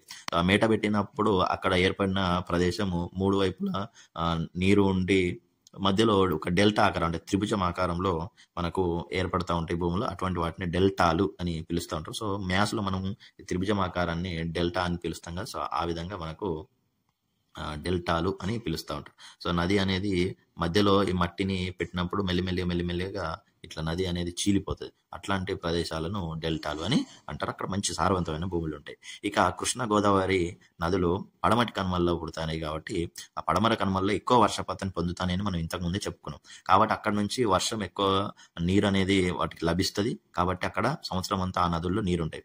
ఇక దిండి, మంజీరా, మూసి లాంటి నదులు వర్షభావ పరిస్థితుల్లో, వర్షభావము అంటే వర్షము కురవని ప్రదేశం. ఓకేనా, కొంతమంది కన్ఫ్యూజ్ అవుతారు. అంటే ఈ లాంగ్వేజ్ లో కొన్ని పదాలకు అర్థం తెలవడమే చాలా ఇంపార్టెంట్. ఎందుకంటే వర్షాభావం అంటే వర్షం కురిసే ప్లేస్ అని అనుకుంటారు, కొంతమంది అనుకునే అవకాశం ఉంటుంది. కాబట్టి చెప్తున్నా, వర్షాభావం అంటే వర్షము కురవని ప్రదేశం, వర్షపాతం తక్కువ ఉండే ప్రదేశం అని అర్థం. సో ఈ వర్షాభావ పరిస్థితుల్లో పుట్టినాయి. అలాగే ఏది దిండి, మంజీరా, మూసి ఇటువంటివి. అలాగే తూర్పు కనుమల్లో పుట్టే నదులు కూడా అంటే వంశధార అట్లాంటివి ఉంటాయి కానీ, సో అవి కూడా తక్కువ వర్షపాతమే పొందే ప్రదేశం కాబట్టి అక్కడ కూడా ఇవి సంవత్సరం అంతా వీటిలో నీరు అనేది ఉండదు. ఎండాకాలం వచ్చినప్పుడు నీరు తగ్గిపోతుంది, లేదా పూర్తిగానే ఎండిపోయే అవకాశం కూడా ఉంటుంది ఒక్కొక్కసారి. సో జీవనదులు కావన్నట్టు ఇవి. ఇంకా హిమాలయ నదులు జీవనదులు, ఎందుకంటే అక్కడ వర్షపాతంతో పాటుగా మనకు మంచు అనేది కరుగుతూ ఉంటుంది, మంచు ఎక్కువ ఉంటుంది కాబట్టి వాటర్ అనేది ఎప్పటికీ వస్తూ ఉంటాయి. ఇక గోదావరి నది అలాగే తెలంగాణలో నదులను చూసుకోవచ్చు. గోదావరి నది మరియు దాని ఉపనదులను మనం గమనించవచ్చు ఇక్కడ. సో ఇది గోదావరి నది ప్రవాహం. ఇక్కడ నుంచి ప్రాణహిత కలుస్తుంది కాళేశ్వరం దగ్గర. అలాగే ఇది కడెం నది. సో కడెం నది పైన కడెం ప్రాజెక్టు కూడా ఉంది. ఇక్కడ మంజీరా నది కూడా ఉంది. అలాగే మానేరు, కరీంనగర్ నుంచి ప్రవహించే మానేరు నది కూడా ఇక్కడ మనకు గోదావరి నదికి ఉపనది. సో ఇవన్నీ గోదావరి నది. అలాగే మనకు హైదరాబాద్ దగ్గర ఉన్న మూసీ నది చూడవచ్చు మనము. అలాగే దిండి నది, ఇక్కడ పెద్దవాగు నది, తుంగభద్ర నది. సో ఇవన్నీ కలిసి ఈ కృష్ణా నది. సో ఈ కృష్ణా నది ఈ విధంగా వస్తాయి. సో కృష్ణా నదిలో ఇవన్నీ భాగంగా ఉంటాయి అన్నట్టు. సో కృష్ణా నదిలోనే ఇక్కడనే నాగార్జున సాగర్ ఆనకట్ట నిర్మించబడి కృష్ణా నది పైన. సో ఈ విధంగా వెళ్ళిపోతాయి. సో మనకు అతిపెద్ద నదులు తెలంగాణలో మొదటిది గోదావరి, తర్వాత కృష్ణ. ఇక తర్వాత చూసుకున్నట్టయితే వరద మైదానాలు అంటే ఏంటంటే, సో ఇక్కడ నది ప్రవహిస్తూ ఉంటే నది మధ్యలోనే కాలువ అనేది ఉంటుంది, ప్రధాన కాలువ. వాటర్ అనేది అక్కడనే ఉంటాయి. సో మామూలుగా అయితే అక్కడ వాటర్ ఉంటే చుట్టుపక్కల ఒండ్రు మేటలు వేసి ఉంటాయి. సో వీటినే ఇసుక రాళ్లతోటి, గులకరాళ్లతోటి ఉంటాయి. సో వీటినే మనము వరద మైదానాలు అంటాం. సో ఈ వరద మైదానాల్లో వరద ఎక్కువ వచ్చినప్పుడు నీరు నిండిపోతుంది. సో ఈ విధంగా ఆ ప్లేస్ మొత్తం నీరు ఎక్కువ వచ్చినప్పుడు నిండిపోతూ ఉంటుంది. నీరు తక్కువ ఉన్నప్పుడు ప్రధాన కాలువలోంచి వెళ్తూ ఉంటుంది. సో ఈ నది ఒడ్డులు అనేది ఎత్తుగా ఉంటాయి. సో వరద మైదానం అంటే దాంట్లో ఇసుక గులకరాళ్లతోటి ఉంటా ఉంటాయి. ఓకేనా? ఇది. ఇక మరి నేల కోతను తగ్గించాలి. ప్రవాహ వేగాన్ని తగ్గిస్తేనే భూమి లోపలికి నీరు ఇంకుతుంది. కాబట్టి భూమి లోపల భూగర్భ జలాలు ఎక్కువ ఉండాలంటే నేల కొట్టుకుపోకుండా నేలను కాపాడుకోవడానికైనా కూడా మనకు ప్రవాహాల వేగాలను తగ్గించాలి. అప్పుడు మనకు భూమి కొట్టుకుపోవద్దంటే గడ్డిని పెంచడం, చెట్లను పెంచడం, అలాగే ఆనకట్టలు కట్టడం, చిన్న చిన్న చెక్ డ్యాములు కట్టడం. దీనివల్ల ప్రవాహ వేగం ఆగిపోయి, అంటే స్లోగా నెమ్మదిగా ప్రవహిస్తున్నప్పుడు భూమి లోపలికి నీరు కూడా ఇంకుతుంది. సో ఈ ఇంకిపోయిన నీరు మన భూమి ఉపరితలం పైన ఉన్న మట్టి పొరల గుండా కిందికి వెళ్ళి, ఆ తర్వాత మృదువైన రాతి పొరల గుండా కూడా కిందికి వెళ్ళి, ఏదైతే కఠినమైన గ్రానైట్ శిలలు, కఠినమైన శిలలు ఎక్కడైతే ఉంటాయో అక్కడికి వెళ్ళి ఆ శిలల పైన నీరు అనేది చేరి ఉంటుంది. సో ఆ కఠినమైన శిలలు ఉన్న దగ్గర వాటి పైన నీరు ఉంటుంది, వాటి లోపలికి ఇంకదు. కానీ ఆ కఠినమైన శిలలకు కూడా పగుళ్ళు అనేటివి ఉంటాయి, పెద్ద పెద్ద పగుళ్ళు ఉంటాయి. సో అవి చాలా పెద్ద పెద్ద స్థాయిలో ఆ పగుళ్ళు అనేటివి ఉంటాయి. కాబట్టి ఆ పగుళ్ళ లోపలికి కూడా నీరు వెళ్ళి చేరి ఉంటుంది. సో ఆ విధంగా మనకు ఎప్పుడైనా మనం బోర్లు వేసినప్పుడు ఆ పగుళ్ళ లోపల నీరుకు మనకు బోర్ అనేది టచ్ అయితే, అంటే మనం వేసిన బోర్ ఆ పగుళ్ళకు టచ్ అయితే మనకు పుష్కలమైన నీరు అనేది వస్తూ ఉంటాయి. సో ఇక్కడ భూమి లోపల ఉన్న నీటిని మనం బోరు బావుల ద్వారా, అంటే మోటార్లు పెట్టి తీస్తున్నాం. భూమి ఉపరితలం పైన తవ్వే, అంటే దాదాపు 20 మీటర్ల వరకు మనం తవ్వే బావులు అనేటివి మన ఉపరితలం పైన ఉన్న నీటిని తీసుకోవడానికి ఉపయోగపడతాయి. సో ఆ విధంగా మనము ఉపరితలం పైన నీటిని బావుల ద్వారా, అలాగే భూగర్భంలో నీరుని మన మోటార్ల ద్వారా తీసుకుంటూ ఉంటాం. సో అక్కడ నీరు ఉండాలంటే ఫస్ట్ మనం అక్కడికి ఎక్కువ నీరు నిల్వ ఉండాలి, భూగర్భంలోకి ఇంకాలి. కాబట్టి ఇంకుడు గుంతలు కానీ, లేదా చెట్లను పెంచడం కానీ, గడ్డిని పెంచడం కానీ, సముద్రాలలోకి, నదుల్లోకి వరద నీరు అనేది స్పీడ్గా వెళ్లకుండా భూమిలోకి ఎక్కువ ఇంకేలాగా వాటి ప్రవాహాన్ని, వేగాన్ని తగ్గించడానికి చెట్లను పెంచాలి. కొండ ప్రాంతాల్లో చెరువు కట్టల పైన చెట్లను పెంచితే అవి నీరు అనేది కిందికి ఇంకుతా ఉంటుంది. అలాగే వరదలు కూడా తగ్గించవచ్చు. ఇట్లా దీనికోసం బృహత్తరమైన మొక్కల పెంపకాన్ని తెలంగాణ రాష్ట్రం చేపట్టింది, ఒక భారీ కార్యక్రమం. సో దీంట్లో భాగంగా రాష్ట్ర వ్యాప్తంగా ఏం చేసేయాలంటే 230 కోట్ల మొక్కల పెంపకాన్ని చేపట్టాలని చూసింది. సో ప్రతి గ్రామంలో 40,000 మొక్కలు నాటాలి. ప్రతి గ్రామంలో, ఒక్క గ్రామానికి, ఒక ఊర్లో 40, ఊరంటే అక్కడ చుట్టుపక్కల ఉన్న అడవి, దాని పరిధి మొత్తం అన్నట్టు. సో ఒక గ్రామంలో 40,000 మొక్కలు నాటాలి. ప్రతి అసెంబ్లీ, ఒక ఎమ్మెల్యే నియోజకవర్గానికి 40 లక్షలు. సో ప్రతి అసెంబ్లీకి 40 లక్షల మొక్కలు నాటాలని సంవత్సరానికి, ప్రతి సంవత్సరం నాటాలి అని మనకు లక్ష్యంగా పెట్టుకొని వాళ్ళు ముందుకు వెళ్ళారు. ఇక భూమి కోతను అరికట్టాలంటే చెప్పుకున్నాగా ఇవన్నీ కావాలి.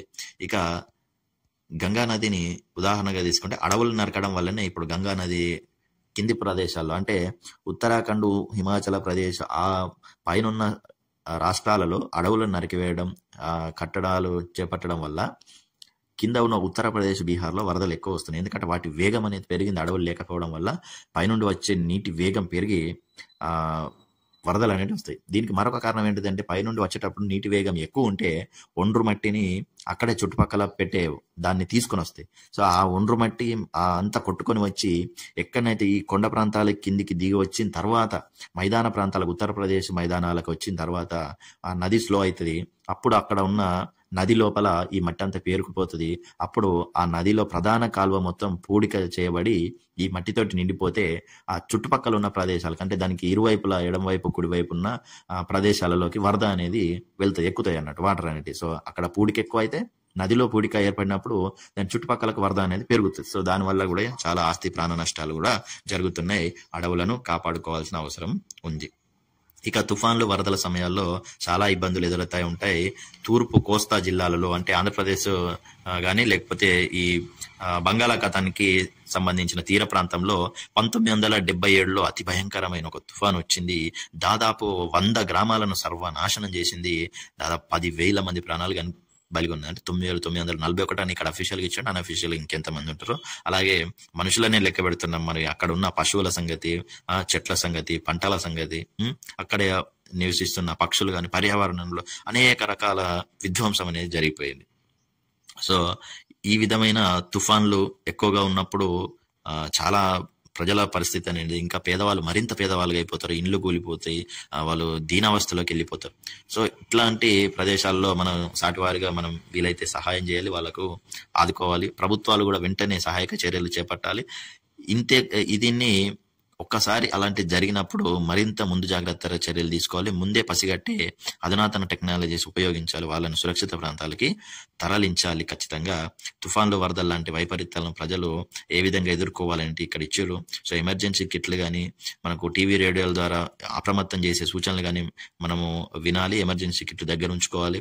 అలాగే ఏదంటే ఈ డాక్యుమెంట్లు, మంచినీరు కానీ, మెడిసిన్స్ కానీ అటువంటివన్నీ వాటర్ ప్రూఫ్ బ్యాగుల్లో వేసి సిద్ధంగా ఉంచుకోవాలి. సో ఈ విధంగా కొన్ని జాగ్రత్త చర్యలు అనేవి ఇవ్వడం జరిగింది. ఇక చెరువులు, భూగర్భ జలాలు.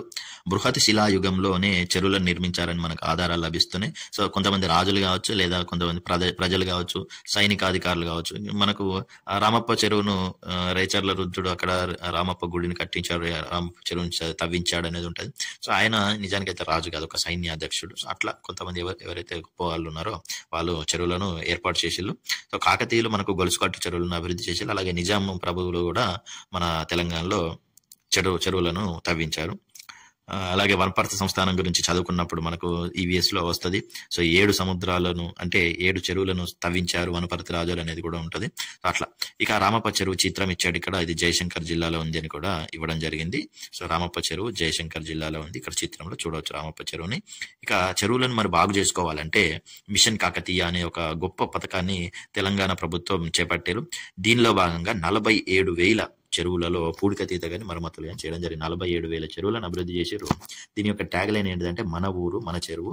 దీంట్లో తెలంగాణ రాజరికానికి మన కాకతీయులు ప్రత్యేకంగా ఉన్నారు కాబట్టి కాకతీయుల కళాతోరణం, శిల్పతోరణాన్ని ఇక్కడ గుర్తుగా పెట్టుకోవడం జరిగింది. ఇక మిషన్ కాకతీయలో భాగంగా చెరువులను అభివృద్ధి చేయడం, మరమ్మతు చేయడం, పూడికలు చేయడం, కట్టలు నిర్మించడం వంటివి చేశారు.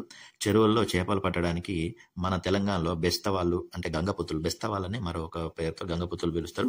అలాగే గూండ్ల మరియు ముదిరాజులని కొంతమంది కొన్ని ప్రదేశాలు తెనుగు వాళ్ళని కూడా అంటారు. సో ఈ ముదిరాజులు కానీ గంగపుత్రులు కానీ వీళ్ళు చేపల పైన ఆధారపడి చేపలు పట్టడాన్ని ముఖ్య వృత్తిగా జీవిస్తున్నారు. ఇక బేతవోలు గ్రామం గురించి ఇచ్చారు. సూర్యాపేటకు దగ్గరలో ఇది ఉంది, కోదాడకు 16 కిలోమీటర్లలో. కాకతీయులకు సామంతరాజుగా ఉన్న బేతాళరెడ్డి ఈ బేతవోలు ప్రాంతాన్ని పరిపాలించాడు. ఆయన భార్య పేరు వీరలాదేవి. వీరలాదేవి పేరు మీదుగా ఆయన చెరువును తవ్విస్తే దాన్ని వీరలాదేవి చెరువు లేదా ఈర్లాదేవి చెరువు అని అంటూ ఉంటారు. ఓకేనా. ఇది ఒకప్పుడు 3,000 ఎకరాలకు నీరు అందించేది, కానీ ఇప్పుడు పూడికపోయింది. 1900 ఎకరాలు అంటే దాదాపు 2,000 ఎకరాలకి నీరు అందిస్తుంది. సో మరి చేపలు పట్టేటప్పుడు తక్కువ నీరు ఉంటేనేమో విసిరే వలలతోటి ఉపయోగిస్తారు. ఎక్కువ నీరు ఉన్నప్పుడు కచ్చు వలలతోటి చేపల్ని పడుతూ ఉంటారు. చెరువులో చేపల పరిమాణాన్ని బట్టి చిన్న వలను, సో చిన్న వలను మన చిన్న చేపలు, రొయ్యలు పట్టడానికి ఉపయోగిస్తారు, సన్నపు వలను. అలాగే 5 కేజీల 100 గ్రాముల నుండి 5 కేజీల మధ్యలో ఉండి కొంచెం పెద్ద సైజు చేపలను పట్టడానికి దొడ్డు వలను అనేవి వాడుతూ ఉంటారు. ఓకేనా.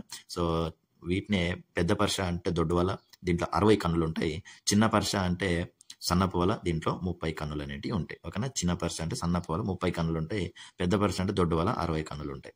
సో ఈ విధంగా చేపలు పట్టేటప్పుడు వలలను ఉపయోగిస్తారు. ఈ చేపలు పట్టడానికి పొద్దున్నే వెళ్తారు, నీళ్ళలో వల విసిరి థర్మాకోల్ తోటి తయారు చేసిన తెప్పలపైన వెళ్తారు. బాగా లోతున్న ప్రాంతాల్లో కచ్చువలలు ఉపయోగిస్తారు. బెండ్లు ఉండే వాళ్ళ ఉంటుంది కచ్చువల. సో రోజుకు 2 సార్లు చేపల వేటకు వెళ్తారు. పొద్దున 4 గంటలు, ఉదయం 4 గంటల నుండి 8 వరకు ఒకసారి చేపలు పట్టి తీసుకెళ్తారు. తర్వాత మధ్యాహ్నం 1 నుంచి 4 గంటల మధ్యలో మరొకసారి చేపలు పడతారు. సో అలాగే మత్స్యకారుల సహకార పరపతి సంఘం అనేది ఉంది ఈ ఊర్లో. ఇక్కడ సంఘమే చేప పిల్లల్ని చెరువులో వదులుతుంది. వాటి రక్షించడం కూడా సంఘం బాధ్యత. వచ్చిన లాభాన్ని అందరూ కలిసి పంచుకుంటారు. ఇక కొంతమందికి డబ్బులు లేక వాళ్ళు కొంత వ్యాపారస్తుల దగ్గర అప్పులు తీసుకొస్తున్నారు, రుణాలు తీసుకొస్తున్నారు. దీన్ని అదునుగా చేసుకొని ఆ వ్యాపారస్తులు ఏం చేస్తున్నారు అంటే వాళ్ళే చేప పిల్లల్ని, సీడ్స్ ని తీసుకొచ్చి వీళ్ళకి అప్పచెప్తారు. సో చెరువులో వదిలిన తర్వాత పెరుగుతాయి. వాటిని మళ్ళీ వాళ్ళు చెప్పిన ధరకే వాళ్ళే కొనుక్కొని తీసుకుని వెళ్తారు. సో మార్కెట్ రేట్లో వీళ్ళు ఒక 10% 20% మాత్రమే వీళ్ళు ధర చెల్లించి తీసుకెళ్తారు. అక్కడికి వెళ్ళి మార్కెట్లో వాళ్ళు అమ్ముకోవడం ద్వారా అధిక లాభాలు అనేవి పొందుతూ ఉంటారు. సో బ్యాంకులు వీళ్ళకి మత్స్యకారులకు కొంచెం రుణాలు మంజూరు చేస్తే ఈ కాంట్రాక్టర్ల బారి నుండి వాళ్ళు బయటపడి వాళ్ళే లాభాలు పొందుతారు అనేది ఇక్కడ ఇవ్వడం జరిగింది. ఇక భూగర్భ జలం గురించి ఇచ్చిండు. భూమి లోపలికి మనకు నీరు వెళ్ళాలంటే పగుళ్ళు సన్నని రంధ్రాల్లో ఉండి నీటితో కూడి ఉన్న రాతి పొరలు అనేటివి ఉంటాయి. సో అక్కడ మృదువైన రాతి పొర అంటారు. ఆ పొరల్లోకి నీరు చేరుతుంది. సో ఇలాంటి ఇసుక రాతి పొరలు తెలంగాణలో కొన్ని ప్రాంతాల్లో ఉన్నాయి. గ్రానైట్, కడప సున్నపు రాతి పొరలు రంధ్రాలు ఉండకుండా గట్టిగా ఉంటాయి. వాటి లోపలికి నీరు చేరదు. వాటి పైననే నీరు అనేది ఉంటుంది. సో ఈ నీరు చేరని గట్టి రాతి పొర అంటారు వీటిని. సో తెలంగాణ రాష్ట్రంలో ఎక్కువ భాగం ఇలాంటి గట్టి రాతి పొరలే ఉన్నాయి. రాష్ట్రంలో నదుల పక్కన కొన్ని ప్రాంతాల్లో ఇసుక రాళ్ళు, మట్టితో కూడిన భూమి పొరలు ఉన్నాయి. వాటిలో కూడా నీరు అనేది చేరుతుంది. ఇక్కడ భూమిలో రాతి పొరల మధ్య చేరిన నీటిని, అంటే 2 రాళ్ల మధ్యలో ఇట్లా నీరు చేరి ఉంటుంది కదా, సో రాతి పొరల మధ్యలో చేరి ఉన్న నీటిని జలస్థరం అని పిలుస్తారు. సో ఇదే భూగర్భ జలం అన్నట్టు. ఇక్కడ చూడవచ్చు మృదువైన రాతి పొర, భూమిపై పొర, భూమి మట్టము, ఇక్కడ కఠినమైన గ్రానైట్ లేదా షేల్ రాయి గల పొర. సో ఈ గట్టి రాతి పైన నీరు అనేది నిలిచి ఉంటుంది. మృదువైన రాతి పొర గుండా కూడా నీరు చేరుతుంది వాటి మధ్యలోకి. నీటి మట్టము భూగర్భ జలాలను కాపాడుకోవాలి మనము. పై పొరల్లో సుమారు 20 మీటర్లు పగుళ్ళుండి అక్కడ నీరు చేరుతాయి. సో 50 నుండి 100 మీటర్ల వరకు కూడా పగుళ్ళు అనేటివి ఉంటాయి. అక్కడ మనము బోర్బావులను తవ్వి నీటిని తీసుకుంటూ ఉంటాం. ఇక్కడ చూసుకున్నట్టయితే ఈడిసి ABCDE ఇట్లా ఉంది కదండి. సో ఇక్కడ భూమి పొరలు ఏ విధంగా ఉన్నాయి అనేది చూడవచ్చు. ఇక్కడ భూమి మట్టము పై అంటే ఇది, తర్వాత ఇది భూమి పైన ఉండే పొర. సో ఇది భూమి పైన ఉండే పొర ఇది. ఆ తర్వాత పగిలిన రాతి పొర, సో పగుల్లో ఉన్న రాతి పొర. ఆ తర్వాత కఠినమైన గ్రానైట్ రాయి, దాని కింద రాత్రి పగులుని, తర్వాత గ్రానైట్ రాయి ఉంది. సో ఈ విధంగా మనకు మధ్య మధ్యలో కఠినమైన గ్రానైట్ రాళ్ళున్నా కూడా మనం బోర్లు వేస్తూ ఉంటాం. సో ఈ రాతి పగుళ్ళ వరకు మనం బోర్లు వేసి, గొట్ట బావులు వేసి, మోటార్లు పెట్టి పైకి తీసుకున్నాం. సో మామూలుగా అయితే మనము తవ్వే బావులు అనేటి ఈ భూమి పై పొర వరకు కానీ లేదా పగిలిన రాతి పొర వరకు కానీ మనము తవ్వుతూ ఉంటాం, మామూలుగా చేద బావులు, రైట్. ఇక తెలంగాణలో చాలా మండలాల్లో రాతి పొరలు, గ్రానైట్ పొరలు కావు. ఇలాంటి శిలల కింద భూగర్భ జలాలు తక్కువ ఉంటాయి. కానీ కడప రకానికి చెందిన సున్నపు రాతి పొరలు కొన్ని చోట్ల ఉన్నాయి. ఇవి కూడా కఠినమైనవే, కానీ వాటికి పగుళ్ళు అనేటివి ఉంటాయి. కడప రకానికి చెందిన సున్నపు రాతి పొరలు కఠినమైన ఉన్నా కూడా వాటికి పగుళ్ళు ఉంటాయి. ఆ పగుళ్ళలో నీరు అనేది లభిస్తూ ఉంటుంది. ఇక మొక్కల పెంపకం ద్వారా, ఆనకట్టల ద్వారా నిలుపు చేసడం, మనము భూగర్భ జలాలని కాపాడుకునే కొన్ని పద్ధతులు. ప్రతి సంవత్సరం 1/2 మీటర్ నుండి 2 మీటర్ల వరకు నీటి మట్టాలు అనేవి తగ్గిపోతున్నాయి. వీటిని కాపాడుకోవాలి భూగర్భ జలాల్ని. వాటర్ షెడ్ అభివృద్ధి పథకాల ద్వారా కొండవాళ్ళలో చెట్లు నాటడం, గడ్డి పెంచడం, నీటి ప్రయాణ వేగాన్ని తగ్గించడం, ఇవన్నీ మనం డిస్కస్ చేసినాం. నీటి రుచి అనేది అక్కడ లభించే ఖనిజ లవణాల మీద ఆధారపడి ఉంటుంది. సో అక్కడ ఉన్న భూమిలో ఎటువంటి ఖనిజ లవణాలు ఉన్నాయి, రాతి పొరలు, మట్టి పొరలు ఎటువంటి ఉన్నాయి అనే దాన్ని బట్టి ఆ నీళ్ళలో ఫ్లోరైడ్ కానీ, ఉప్పు కానీ, క్లోరైడ్, ఇనుము, నైట్రేట్, శుద్ధ లాంటి ఇటువంటి చాలా రకాలన్నీ కలిసిపోయి ఉంటాయి. సో కింద భూమి స్వభావం ఏ విధంగా ఉంటే అక్కడ లభించే నీరు కూడా ఆ విధంగా ఉంటుంది. సో ఫ్లోరైడ్ వ్యాధి సోకిన వ్యక్తి ఒక చిత్రపటాన్ని ఇచ్చారు. సో కాలు చేతులు ఇలా వంకరగా పోతూ ఉంటాయి. సో అక్కడ పుట్టిన పిల్లలందరికీ ఆ ఫ్లోరైడ్ నీటిని తాగితే ఇలా అవలక్షణాలు అనేవి ఏర్పడుతూ ఉంటాయి. కాబట్టి ఫ్లోరైడ్ నీరుని తాగకూడదు. ఫ్లోరైడ్ నీరు బారిన పడకూడదు. అంటే రక్షిత మంచి నీటిని ఉపయోగించాలి. మరి భూగర్భ జలాలు పైన ఎవరి భూమి అయితే ఆధీనంలో ఉంటుందో అదే అక్కడ కింద ఉన్న భూగర్భ జలం కూడా మొత్తం నాదే అని అనుకుంటారు. కానీ భూమి ఉన్న వాళ్ళది మాత్రమే కాదు భూగర్భ జలం, మిగతా వాళ్ళందరిది కూడా. కాకపోతే పైన నుంచి ఎక్కడి నుంచి అయితే తవ్వుకుంటామో మనం అదే వాళ్ళ ఆస్తిగా భావిస్తున్నారు. మిగతా వాళ్ళకి కూడా లేకుండా కూడా కొంతమంది ఉపయోగిస్తున్నారు. సో నీటి మట్టాలు అట్లా పడిపోతున్నాయి. కాబట్టి తర్వాత తరాల్లో, భవిష్యత్ తరాల్లో నీటి కోసమే పెద్ద పెద్ద యుద్ధాలు జరగవచ్చు. ఒకప్పుడు గోవుల కోసం యుద్ధం జరిగింది, ఆ తర్వాత భూమి కోసం, రాజ్యాల కోసం యుద్ధం జరిగింది, ఆ తర్వాత ఇప్పుడు మనకు ఆ టెక్నాలజీల కోసము ప్రచ్ఛన్న యుద్ధాలు జరుగుతున్నాయి. ఇక తర్వాత భవిష్యత్ తరాల్లో నీటి కోసం కూడా యుద్ధాలు జరిగే అవకాశం ఉంటుంది. కాబట్టి మనం భూగర్భ జలాలని కాపాడుకోవాలి. ఇది ఉమ్మడి ఆస్తిగా భావించాలి, అందరికీ అవసరమైనదిగా భావించాలి. భూమి ఉన్న వాళ్ళైనా లేని వాళ్ళకైనా కూడా అది అందరి ఆస్తిగా మనము పరిగణించాల్సి ఉంటుంది. ఇక మహాసముద్రాల్లో చేపలు పట్టడం. భూమిపైన 71% నీరు ఉందని మనకు తెలుసు. గ్రహాలన్నింటిలో నీరు కలిగి ఉన్నది ఒకటే ఒక గ్రహం, అది భూమి అని కూడా మనకు తెలుసు. మనం భూమిపైన ఏ విధంగా ఉంటుందో సముద్రం లోపల కూడా ఈ విధంగా అఖాతాలు ఉంటాయి, అగాధాలు ఉంటాయి, అలాగే పీఠభూములు అనేటివి ఉంటాయి, అలాగే ఎత్తైన ప్రదేశాలు, కొండలు అనేటివి కూడా ఉంటాయి. సో ఈ విధంగా పర్వతాలు, పీఠభూములు, అగాధాలతో నిండి ఉంటుంది సముద్రం. కొన్ని చోట్ల ఎవరెస్ట్ శిఖరం కూడా మునిగిపోయేంత లోతుగా ఉంటాయి కొన్ని ప్రదేశాలు. ఇక సముద్రాలలో చలనాలు ఏ విధంగా ఉంటాయి. సో సముద్రాలు అనేవి ఎత్తు పల్లాలతోటే ఉంటాయి. అక్కడ కూడా చూడొచ్చు మనం ఈ పటంలో. చూడండి, ఇట్లా కొండలు అనేటివి ఉన్నాయి, చిన్న చిన్న కొండలు అనేటివి లోపల, భూమి లోపల కొండలు కానీ, పీఠభూములు కానీ, కొన్ని లోతైన ప్రదేశాలు కూడా ఉన్నాయి అక్కడక్కడ. సో ఈ విధంగా ఉంటుంది సముద్రం లోపల అడుగు భాగంలో. అక్కడ కూడా భూమి ఉంటుంది కానీ నీటితో నిండిపోయింది, అంతే, భూమి నీటిలో మునిగిపోయింది అన్నట్టు. ఇక మరి సముద్రాల్లో చలనాలు అనేవి ఏ విధంగా ఉంటాయి అంటే 3 రకాల చలనాలు ఉంటాయి. చలనం అంటే కదలడం. సో సముద్రాలు ఏ విధంగా కదులుతాయి అంటే తరంగాల ద్వారా కదులుతాయి. సో తరంగాల చలనం అనేది ఒకటి ఉంటుంది.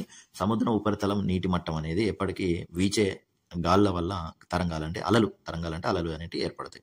ఎంత వేగంగా వీస్తే తరంగాలు అంత పెద్దగా అనేవి ఉంటాయి. ఓకేనా, రైట్. అంటే పైనుంచి ఇట్లా అలలుగా ఇట్లా వెళ్తా ఉంటుంది కదా. సో అది ఎంత గాలి వీస్తే అంత ఎక్కువ తరంగాలు అనేవి పుడతాయి. ఇక ప్రవాహాలంటే సముద్రం అనేది ఒక నిర్దిష్ట దిక్కుకు నిరంతరం ప్రవహిస్తూనే ఉంటుంది ఉపరితలం పైన. అంటే నదులు ఎట్లా ప్రవహిస్తాయో సముద్రంలో ఉపరితలం పైన నీరు కూడా ప్రవహిస్తూ ఉంటాయి. కింద ఉన్న నీరు అలాగే ఉంటుంది, కానీ పైన ఉన్న నీరు ఒక నిర్దిష్టమైన దిశలో ప్రయాణిస్తూ ఉంటాయి. వీటిని సముద్ర ప్రవాహాలు అంట. మామూలుగా నీటి ప్రవాహం అనేది నదులలో ఉంటుంది కదా, అట్లనే సముద్రం పైన ఉపరితలం పైన ఈ నీరు అనేది ప్రవహిస్తూ ఉంటుంది. ఆ నీటిని సముద్ర ప్రవాహాలు అంటారు. ఇవి 2 రకాలు ఉంటాయి. సో 2 రకాలు ఎట్లా అంటే ఉష్ణ ప్రవాహాలు ఉంటాయి, శీతల ప్రవాహాలు అని కూడా ఉంటాయి. సో ఉష్ణ ప్రవాహాలు అనేటి భూమధ్య రేఖ నుండి, భూమధ్య రేఖ నుండి ఇక చూడండి, ఇట్లా భూమధ్య రేఖ నుండి ధ్రువాల వైపుకు వెళ్తూ ఉంటాయి. సో ఉత్తరం వైపు కానీ, దక్షిణ ధ్రువం వైపు కానీ, భూమధ్య రేఖ నుంచి ధ్రువాల వైపు ప్రయాణిస్తూ ఉంటాయి ఈ ఉష్ణ ప్రవాహాలు. ఇక సముద్ర ప్రవాహాలు ప్రధానంగా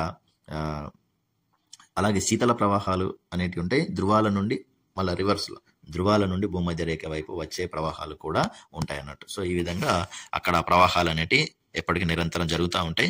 సముద్ర ప్రవాహాలు ప్రధానంగా పవనాల వల్ల, సముద్ర జలాల ఉష్ణోగ్రత వల్ల, లవణీయత వ్యత్యాసం వల్ల ఇవి ఏర్పడతాయి అన్నట్టు. సో ఈ విధంగా ఎందుకు జరుగుతుందంటే అక్కడ పవనాలు అంటే గాలి వల్ల, సముద్ర జలాల ఉష్ణోగ్రత వాటి వేడిగున్న చల్లగున్న దానివల్ల, లవణీయతల వ్యత్యాసం వల్ల కూడా ఈ ప్రవాహాలు అనేటివి జరుగుతాయి ఉపరితలం పైన, సముద్రం ఉపరితలం పైన.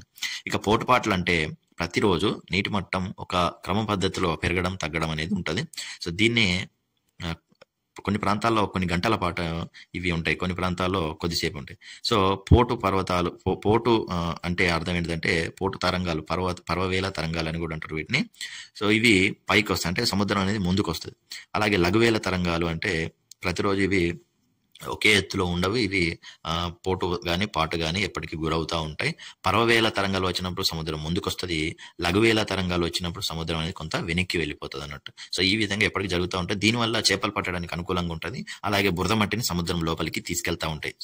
నదులు తెచ్చే బురద మట్టిని తీర ప్రాంతాల్లో ఉండే మట్టిని మొత్తం సముద్రం లోపలికి తీసుకెళ్తుంది. అక్కడ ఇసుక మేట వేయకుండా చూస్తాయి అన్నట్టు. సో ఈ విధంగా పోటుపాట్లు అనేవి నిరంతరం జరుగుతాయి. సముద్రం ముందుకు వస్తూ ఉంటుంది, వెనక్కి వెళ్తూ ఉంటాయి, ఇదొకటి.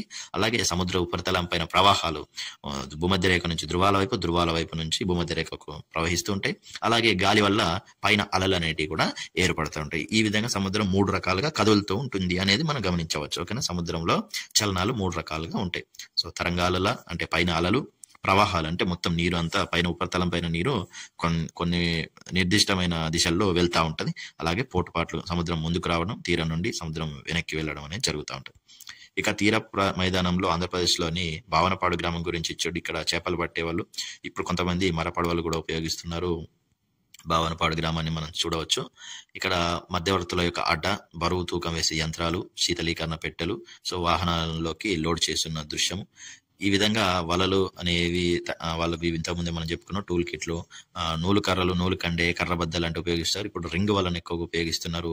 పొరలను బట్టి, కన్నులు అంటే రింగులను బట్టి వలలు అనేక రకాలుగా ఉంటాయి. కొత్తగా వచ్చిన రింగు వలను ఇప్పుడు ఉపయోగిస్తున్నారు. గతంలో నూలుతో తయారు చేసేవాళ్ళు వలలను. ప్లాస్టిక్, నైలాను, సింథటిక్ దారాలతో ఇప్పుడు తయారు చేస్తున్నారు. 4-5 సంవత్సరాలు వస్తాయి ఈ వలలు అనేటి. సో ఇక్కడ ఉప్పు పొలాలను చదునుగా చేసి నీరు ఇంకని నేలగా మారుస్తున్నారు అన్నట్టు. ఇవి ఉప్పు తయారు చేయడానికి ఇక్కడ ఉపయోగిస్తున్నారు. ప్రధాన నీటి ట్యాంక్ అపరిశుభ్రత, తరచుగా మోటార్ మద్దతులు రావడం వల్ల కొంతకాలం యువజన సంఘాలు ఈ పని చేయడం సహకరించాయి, కానీ ఇప్పుడు ఆగిపోయిందట ఇది. సో ఈ విధంగా వాళ్ళు వాటర్ కోసం కూడా చాలా దూరం వెళ్లాల్సి వస్తుంది. ఒక్కొక్క సుదూర ప్రాంతం నుండి తీసుకొస్తున్నారు. ఒక్కొక్కసారి వాళ్ళు మంచినీటి కోసం, అంటే సముద్రంలో నీరు తాగడానికి పనికిరాదు కాబట్టి మంచినీరు కావాలి. ఇక వాళ్ళ సామాజిక జీవనంలో గౌరీ పౌర్ణమి లేదా శివుని, గౌరీని, గంగమ్మను పూజిస్తూ ఉంటారు. సో వీళ్ళ ఇటువంటి ఆచార వ్యవహారాలన్నీ చూసుకోవడానికి ఒక కుల పెద్ద అనే అతను ఉంటాడు. సో అతన్ని మనం పిల్లాస్ అని పిలుస్తారు. సో అతనే ఏదైనా వివాదాలు కానీ పరిష్కరిస్తూ ఉంటాడు. ఇక భావనపాడు గ్రామం గురించి అయిపోయింది. ఇంకా యూరప్ ఖండం గురించి ఇక్కడ విశేషాలు ఇవ్వడం జరిగింది. సో యూరప్ అనేది మన ఖండాలలో అన్నిటికంటే ఎక్కువ అభివృద్ధి చెందిన దేశాలున్న ఖండంగా చెప్పుకోవచ్చు. అలాగే యూరప్ ఖండంలో దాని యొక్క నైసర్గిక స్వరూపాన్ని చూసుకున్నట్టయితే అట్లాంటిక్ మహాసముద్రానికి పక్కన ఉన్నది, అలాగే ఆర్కిటిక్ మహాసముద్రానికి కింద ఉన్నది, మధ్యధరా సముద్రానికి పైన ఉన్నది, అలాగే ఆసియాకు పశ్చిమ వైపున ఉన్నది. సో ఈ విధంగా మనం యూరప్ ఖండాన్ని చెప్పుకోవచ్చు. సో మహాసముద్రంలో ఈ యూరప్ను, ఉత్తర అమెరికా ఖండాన్ని ఈ అట్లాంటిక్ మహాసముద్రం అనేది వేరు చేస్తుంది. యూరప్ను, ఉత్తర అమెరికా ఖండాన్ని వేరు చేస్తూ ఉన్నది. సో మధ్యలో అట్లాంటిక్ మహాసముద్రం ఉన్నది కాబట్టి ఈ తీర ప్రాంతంలో ఉన్న వాళ్ళందరికీ కూడా నావికులు, అంటే వాళ్ళకు పడవలు నడపడం, సముద్రం పైన వేటకెళ్ళడం లేదా సముద్రం పైన అన్వేషించడం అనేది చాలా అలవాటు అయిపోయింది వాళ్ళకు. అంటే మొదటి నుంచి వాళ్ళు సముద్ర తీరాల్లో ఉన్నారు కాబట్టి. సో ఇట్లా యూరప్ ఖండంలో సముద్ర తీరాల్లో పెద్ద పెద్ద నగరాలు అనేవి ఏర్పడినాయి. పశ్చిమ యూరప్, అంటే యూరప్కు పశ్చిమం వైపు అట్లాంటిక్ సముద్ర తీరం వైపు హంగరీ దేశం, డాన్యూబ్ నది ఒడ్డున బుడాపెస్ట్ నగరం అనేది ఉన్నది. యూరప్కు తూర్పు సరిహద్దుగా యూరల్ పర్వతాలు ఉన్నాయి. ఇక్కడ చూడొచ్చు మనము పటంలో. సో ఏదైనా పటంలో చాలా ఈజీగా అర్థమవుతుంది. సో ఇక్కడ మన పటంలో యూరల్ పర్వతాలు ఉన్నాయి. సో ఇక్కడ చూడండి, ఇదంతా ఆసియా, ఇది యూరప్, మధ్యలో ఉన్నదంతా యూరల్ పర్వతాలు. అంటే యూరల్ పర్వతాల ప్రాంతాన్ని యూరేసియా అంటారు. ఎందుకంటే యూరప్ ప్లస్ ఆసియా కాబట్టి యూరేసియా ప్రాంతం అని కూడా అంటారు అన్నట్టు. ఓకేనండి, రైట్. ఇక యూరేషియా ప్రాంతము, యూరప్, ఆసియా కలిసిందని యూరేషియా అంటారు. పర్వతాలు, మైదానాలు, నదులు ఏ విధంగా ఉన్నాయి యూరప్లో అనేది చూద్దాం. యూరప్లో పర్వతాలు, నదులు, మైదానాల గురించి చెప్పుకునేటప్పుడు ఆల్ప్స్, పైరినీస్ అనే పర్వతాలు ముఖ్యమైనవి. ఈ ఆల్ప్స్ పర్వతాలు సంవత్సరం పొడవునా మంచుతోటే కప్పబడి ఉంటాయి. దక్షిణ యూరప్ ఖండం సరిహద్దులలో కాస్పియన్ సముద్రానికి, నల్ల సముద్రానికి మధ్యలో కాకాసస్ పర్వతాలు అనేటివి ఉన్నాయి. సో 2 సముద్రాలకు మధ్యలో కాకాసస్ పర్వతాలు ఉన్నాయి. ఇవి చాలా ఎత్తైనవి. సంవత్సరం అంతా ఇవి కూడా మంచుతోటే కప్పబడి ఉంటాయి. సో దేని మధ్యలో ఉన్నాయండి? కాకాసస్ పర్వతాలు అనేటి కాస్పియన్ కు, నల్ల సముద్రానికి మధ్యలో ఉన్నాయి కాకాసస్ పర్వతాలు. కాస్పియన్ సముద్రం, నల్ల సముద్రం. యూరప్ ఖండానికి, ఆసియా ఖండానికి చాలా తేడాలు ఉన్నాయి. ఆసియా ఖండంలో విస్తారమైన పీఠభూములు ఉన్నాయి, కానీ యూరప్ లో మాత్రం అటువంటి పీఠభూములు లేవు. చాలా ప్రదేశాల్లో మైదానాలు ఉన్నాయి, కానీ అవన్నీ కూడా మంచుతోటే నిండిపోయి ఉంటాయి. కాబట్టి ఆ మైదానాలు ఉండడం వల్ల తీవ్రమైన చలిగాలు అనేవి వస్తూ ఉంటాయి. చలికాలంలో చలిగాలు వీస్తే వేసవిలో మంచు కరిగి నదుల్లాగా ప్రవహిస్తూ ఉంటాయి. సో హిమానీ నదులు అంటారు కదా. సో ఈ హిమానీ నదుల ద్వారా ఏర్పడినయే ఓల్గా, నైపర్ అనే నదులు. సో యూరోప్ లో పెద్ద పెద్ద నదులైన ఓల్గా, నైపర్లు హిమానీ నదుల ద్వారా వస్తాయి. ఐరోపాలో వ్యవసాయం అనేది తక్కువనే ఉంటది, కానీ ఈ నదుల వల్ల ఈ వ్యవసాయమే కాకుండా నీటిపారుదల, వ్యవసాయానికి నీటిపారుదలే కాకుండా జల రవాణాకు కూడా ఎక్కువ ఉపయోగపడుతుంది. సో జల రవాణా చాలా తక్కువ ఖర్చుతో ఉంటుంది, ఈజీ ఉంటుంది. కాబట్టి ఇతర దేశాల భూభాగాల్లోకి వెళ్లాల్సిన అవసరం కూడా ఉండదు, కొండలు కోనలు దాటాల్సిన అవసరం ఉండదు అన్నట్టు. సో ఆ విధంగా అంతర్జాతీయ వ్యాపారానికి అనువుగా ఉన్నది రైన్ నది. సో ఇది చాలా ముఖ్యమైన నది. అంటే యూరోప్ లో అంతర్జాతీయ వ్యాపారం ఎక్కువగా జరిగేది రైన్ నది ద్వారా. ఇక్కడ ఈ రైన్ నది అనేది చాలా దేశాల్లో ప్రవహిస్తూ ఉత్తర సముద్రంలో కలుస్తుంది. ఈ రైన్ నదిలో ఒకసారి బయలుదేరితే మనము వివిధ దేశాలలో ఆగొచ్చు, లేదా అట్లానే ఉత్తర సముద్రంలోకి ఎంటర్ అవ్వచ్చు. ఉత్తర సముద్రం నుంచి ఎంటర్ అయ్యి సముద్రంలోకి, అంటే మహాసముద్రంలోకి, అట్లాంటిక్ మహాసముద్రంలోకి వెళ్ళి మనము అమెరికాకు కానీ, ఆఫ్రికాకు కానీ, ఆసియా ఖండానికి కూడా వెళ్ళొచ్చు. అంటే అట్లనే వెళ్ళొచ్చు అన్నట్టు. సో ఇక్కడ మనము గమనించవచ్చు, ఈ ప్రదేశంలో చూడండి, నల్ల సముద్రానికి కాస్పియన్ సముద్రానికి కాకాసస్ పర్వతాలు ఉన్నాయన్నారు కదా. సో ఇది నల్ల సముద్రం, అలాగే ఇది కాస్పియన్ సముద్రం. ఈ నల్ల సముద్రానికి కాస్పియన్ సముద్రానికి మధ్యలో కాకాసస్ పర్వతాలు ఉన్నాయట. ఓకేనా, ఇవి కాకాసస్ పర్వతాలు. ఓకేనా అండి. సో ఇట్లా పటం చూస్తే మనకి ఈజీ గుర్తుంటుంది. సో ఇది నల్ల సముద్రం, ఇది కాస్పియన్ సముద్రం, మధ్యలో కాకాసస్ పర్వతాలు ఉన్నాయి. అట్లనే ఇది ఉత్తర సముద్రంలో కలుస్తుంది అని ఉన్నది కదా, సో రైన్ నది. సో ఈ రైన్ నది అనేది ఉత్తర సముద్రం ఎక్కడ ఉన్నది, సో ఇది సో ఉత్తర సముద్రంలో కలుస్తూ ఉంటుంది ఇట్లా రైన్ నది అనేది. సో ఈ రైన్ నది ఉత్తర సముద్రంలో కలుస్తుంది కాబట్టి ఉత్తర సముద్రం నుంచి మనము ఎక్కడికైనా వెళ్ళొచ్చు. ఓకేనా. సో ఇట్లా మనకు అంతర్జాతీయ వ్యాపారానికి ఉపయోగపడుతుంది. మరి వోల్గా నది కూడా ఉన్నది. ఇక్కడ మనకు రైన్ నది చూడవచ్చు, ఉత్తర సముద్రంలో కలుస్తుంది. ఆల్ప్స్ పర్వతాలు మనకు సంవత్సరం అంతా, ఈ ఆల్ప్స్ పర్వతాలు అనేవి సముద్రం అంతా మంచుతోటి కప్పబడి ఉంటాయి. ఇక్కడ ఈ రైన్ నదిని గమనించవచ్చు. ఈ రైన్ నది అనేది ఉత్తర సముద్రంలోకి కలుస్తుంది. ఓకేనా. So right. మరి వోల్గా నది ద్వారా ఎందుకు సాధ్యపడతలేదంటే అది కాస్పియన్ సముద్రంలో కలుస్తుంది. కాస్పియన్ నది ఏంటిదండి, అదొక సరస్సు లాంటిది. చూడండి ఇక్కడ కాస్పియన్, ఇప్పుడు వోల్గా నది కూడా వస్తుంది. సో ఈ వోల్గా నది చాలా పెద్దదే యూరోప్లో, కానీ ఇది కాస్పియన్ సముద్రంలో కలుస్తుంది. ఈ కాస్పియన్ సముద్రం నుంచి ఎటు పోతామండి, ఇదంతా బౌండరీ గీసి ఉన్నది, అంటే చుట్టూ దేశాలే ఉంటాయి, దానికి ఎటువంటి సముద్రానికి టచ్ లేదు. సో ఇది చూసుకున్నట్టయితే ఇది చాలా ఒక పెద్ద సరస్సు లాంటిది అంతే. కాబట్టి ఈ కాస్పియన్ సముద్రం నుంచి మనం ఎటు వెళ్ళలేం. కాబట్టి వోల్గా నది అంతర్జాతీయ వ్యాపారానికి అంతగా ఉపయోగపడటం లేదు. ఓకేనా. ఇది ఇక డాన్యూబ్ నది చాలా అంతర్జాతీయ నది, ఎక్కువ దేశాల గుండా ప్రవహిస్తున్న నది డాన్యూబ్. ఇక ద్వీపకల్పాలు అంటే ఏంటి, మనకు తెలుసు 3 వైపులా నీరుండి ఒకవైపు భూభాగం ఉంటే దాన్ని ద్వీపకల్పం అంటాం. 4 వైపులా కూడా నీరుంటే దాన్ని ద్వీపం అంటాం. అఖాతాలు, గల్ఫ్స్ అంటే ఏంటి అంటే ఏం లేదు, సింపుల్. ఇప్పుడు మనకు భూమి ఇలా ఈ విధంగా ఉన్నదనుకోండి. సో ఈ భూమి భూభాగం ఉంటే ఇదంతా నీరు. సో ఈ నీరు అనేది, జలభాగం అనేది భూభాగంలోకి చొచ్చుకొని వస్తే దాన్నే అఖాతము లేదా గల్ఫ్స్ అని అంటారు. అంటే అఖాతం ఎప్పుడు అనాలి, గల్ఫ్ ఎక్కడ అనాలి అంటే ఇక్కడ మనకు ఏదైతే ఈ ఎంట్రీ అయ్యే ప్లేస్ ఉంటుందో, సో ఈ ఎంట్రీ ముఖద్వారం అనేది ఎక్కువ వెడల్పుగా ఉంటే దాన్ని అఖాతం అంటారు. ఫర్ ఎగ్జాంపుల్ బంగాళాఖాతం అంటారు. సో బంగాళాఖాతంను మనం చూసుకున్నట్టయితే భారతదేశం ఈ విధంగా ఉంటే మనకు ఇట్లా ఉంటుంది. సో ఇది హిందూ మహాసముద్రం. సో హిందూ మహాసముద్రం నుండి ఇది ఈ విధంగా అంటే ఇంత వెడల్పుతోటి చొచ్చుకొని వచ్చింది కాబట్టి దాన్ని అఖాతం అని అంటారు, బంగాళ అఖాతం అని అంటున్నాం. ఆ విధంగా చూసుకోవాలి మనము. ఇట్లా సన్నగా ఉందనుకోండి, ఇప్పుడు ఈ వాటర్ అనేది జలభాగం అనేది భూభాగంలోకి చొచ్చుకొని వచ్చి ఇదంతా భూభాగం. సో భూభాగంలోకి జలభాగం అనేది వాటర్ అనేటి సన్నని ముఖద్వారం గుండా చొచ్చుకొని వస్తే ఇక్కడ మనం సన్నగా ముఖద్వారం ఉంటే అప్పుడు మనం దీన్ని గల్ఫ్ అనాలి. ఓకేనండి. సో గల్ఫ్ అఖాతం అనేది 2 సేమే, కానీ ముఖద్వారం వెడల్పు ఉంటే అఖాతం అంటాం, సన్నగా ఉంటే గల్ఫ్ అని అంటాం, అంతే, ఇంకేం లేదు. సో బాల్టిక్ సముద్రం అనేది ఇటలీలో మాదిరిగా భూభాగం అనేది సముద్రంలోకి బాల్టిక్ సముద్రం విస్తరించలేదని ఉండదు. ఇక్కడ చాలా ప్రాంతాల్లో సముద్ర తీరం అనేది భూభాగంలోకి చొచ్చుకొని వచ్చినట్టు ఉంటుంది. సో అటువంటిప్పుడు మనం అఖాతమా లేకపోతే గల్ఫ్ అనేది చూడాలి. ఇటలీకి 3 వైపులా నీరున్నది కాబట్టి దాన్ని ద్వీపకల్పం అని అంటాం. అలాగే గ్రేట్ బ్రిటన్కి 4 వైపులా నీరున్నది, అదొక ద్వీప దేశం కాబట్టి దాన్ని ద్వీపం అని అంటారు. ఇక్కడ మధ్య దక్షిణ యూరోప్లో ఎక్కువ భాగం పర్వత ప్రాంతాలే ఉండేటి కాబట్టి అక్కడ ప్రయాణం అనేది చాలా కష్టం, రవాణా చేయడం కష్టం. అందుకని వీళ్ళు సముద్ర ప్రయాణాన్ని ఎంచుకున్నారు. అలాగే ప్రాచీన కాలంలో వీళ్ళకి అవసరం ఏర్పడింది, అంటే అరబ్బులతోటి యుద్ధాలు జరగడం, వాళ్ళ దేశం నుంచి వెళ్ళనీయకపోవడం, ఇటలీని వాళ్ళు మధ్యధరా సముద్రంని వాళ్ళు ఆధీనంలో ఉంచుకోవడం, ఇటువంటి సమస్యల వల్ల వాళ్ళకి కొత్తగా సముద్ర మార్గాలను అన్వేషించాల్సిన పరిస్థితి అనేది ఏర్పడింది. ఇక ఈ అఖాతాలు, గల్ఫ్ల వల్లనే నౌకాశ్రయాలకు రక్షణ లభిస్తుంది, ఓడలను నిలిపి ఉంచడానికి ఉపయోగపడుతున్నాయి. ఎందుకంటే ప్రధాన సముద్రంలో ఆటుపోట్లు ఎక్కువగా ఉంటాయి, అల్లకల్లోలంగా ఉంటుంది. కానీ భూభాగంలోకి చొచ్చుకొని వచ్చిన వాటి చుట్టుపక్కల భూమి ఉంటుంది కాబట్టి మధ్యలోకి నీరు వచ్చి ఉంటుంది కాబట్టి దాంట్లో అంత ఆటుపోట్లు అనేవి ఉండవు, మామూలుగా ఉంటుంది, నిశ్చలంగా ఉంటుంది నీరు అనేది. కాబట్టి అక్కడ ఓడలను నిలిపి ఉంచుకోవచ్చు మనం, అందుకని ఓడరేవులు అనేవి నిర్మించుకున్నాం. ఇక శీతోష్ణ స్థితి ఏ విధంగా ఉంటుంది అంటే పశ్చిమ యూరోప్లో కాస్తంత చల్లగానే ఉన్నా కూడా తూర్పు యూరోప్ కంటే కొంచెం వెచ్చగా ఉంటుంది. సో తూర్పు యూరోప్లో ఎక్కువగా గడ్డకట్టి ఉంటుంది శీతోష్ణ స్థితి, సో శీతాకాలంలో. ఇక యూరోప్లో పశ్చిమ యూరోప్ అట్లాంటిక్ మహాసముద్రానికి చాలా దగ్గరగా ఉంటుంది కాబట్టి ఇక్కడ కాస్తంత వెచ్చగా ఉంటుంది. ఇక పశ్చిమ పవనాలు అనేటివి వీస్తూ ఉంటాయి. సంవత్సరం అంతా అట్లాంటిక్ మహాసముద్రం నుండి గాళ్ళు యూరోప్ వైపు వీస్తూ ఉంటాయి. సో వీటినే పశ్చిమ పవనాలు అంటూ, ఈ మామూలుగా నైరుతి దిశ నుండి ఈశాన్యం వైపుకు వీస్తూ ఉంటాయి. భూమిపై ఉష్ణోగ్రత కంటే ఎక్కువ వేడి కలిగిన ఇవి ఎక్కువ వేడిని కలిగి ఉంటాయి అన్నట్టు. కాబట్టి ఈ పడమటి గాళ్ళు సంవత్సరం అంతా శీతోష్ణ స్థితిని ప్రభావితం చేస్తూ ఉన్నాయి యూరోప్లో. ఇక యూరప్ శీతోష్ణ స్థితిని ప్రభావితం చేస్తున్నాయి. అలాగే సముద్ర ప్రవాహాలు అనేటి భూమధ్య రేఖ వద్ద ఉండే ఉష్ణోగ్రత వల్ల సంవత్సరం అంతా ఈ ప్రవాహాలు ప్రయాణిస్తూ ఉంటాయి. సో వీటిని కవోష్ణ ప్రవాహాలు అని అంటాం.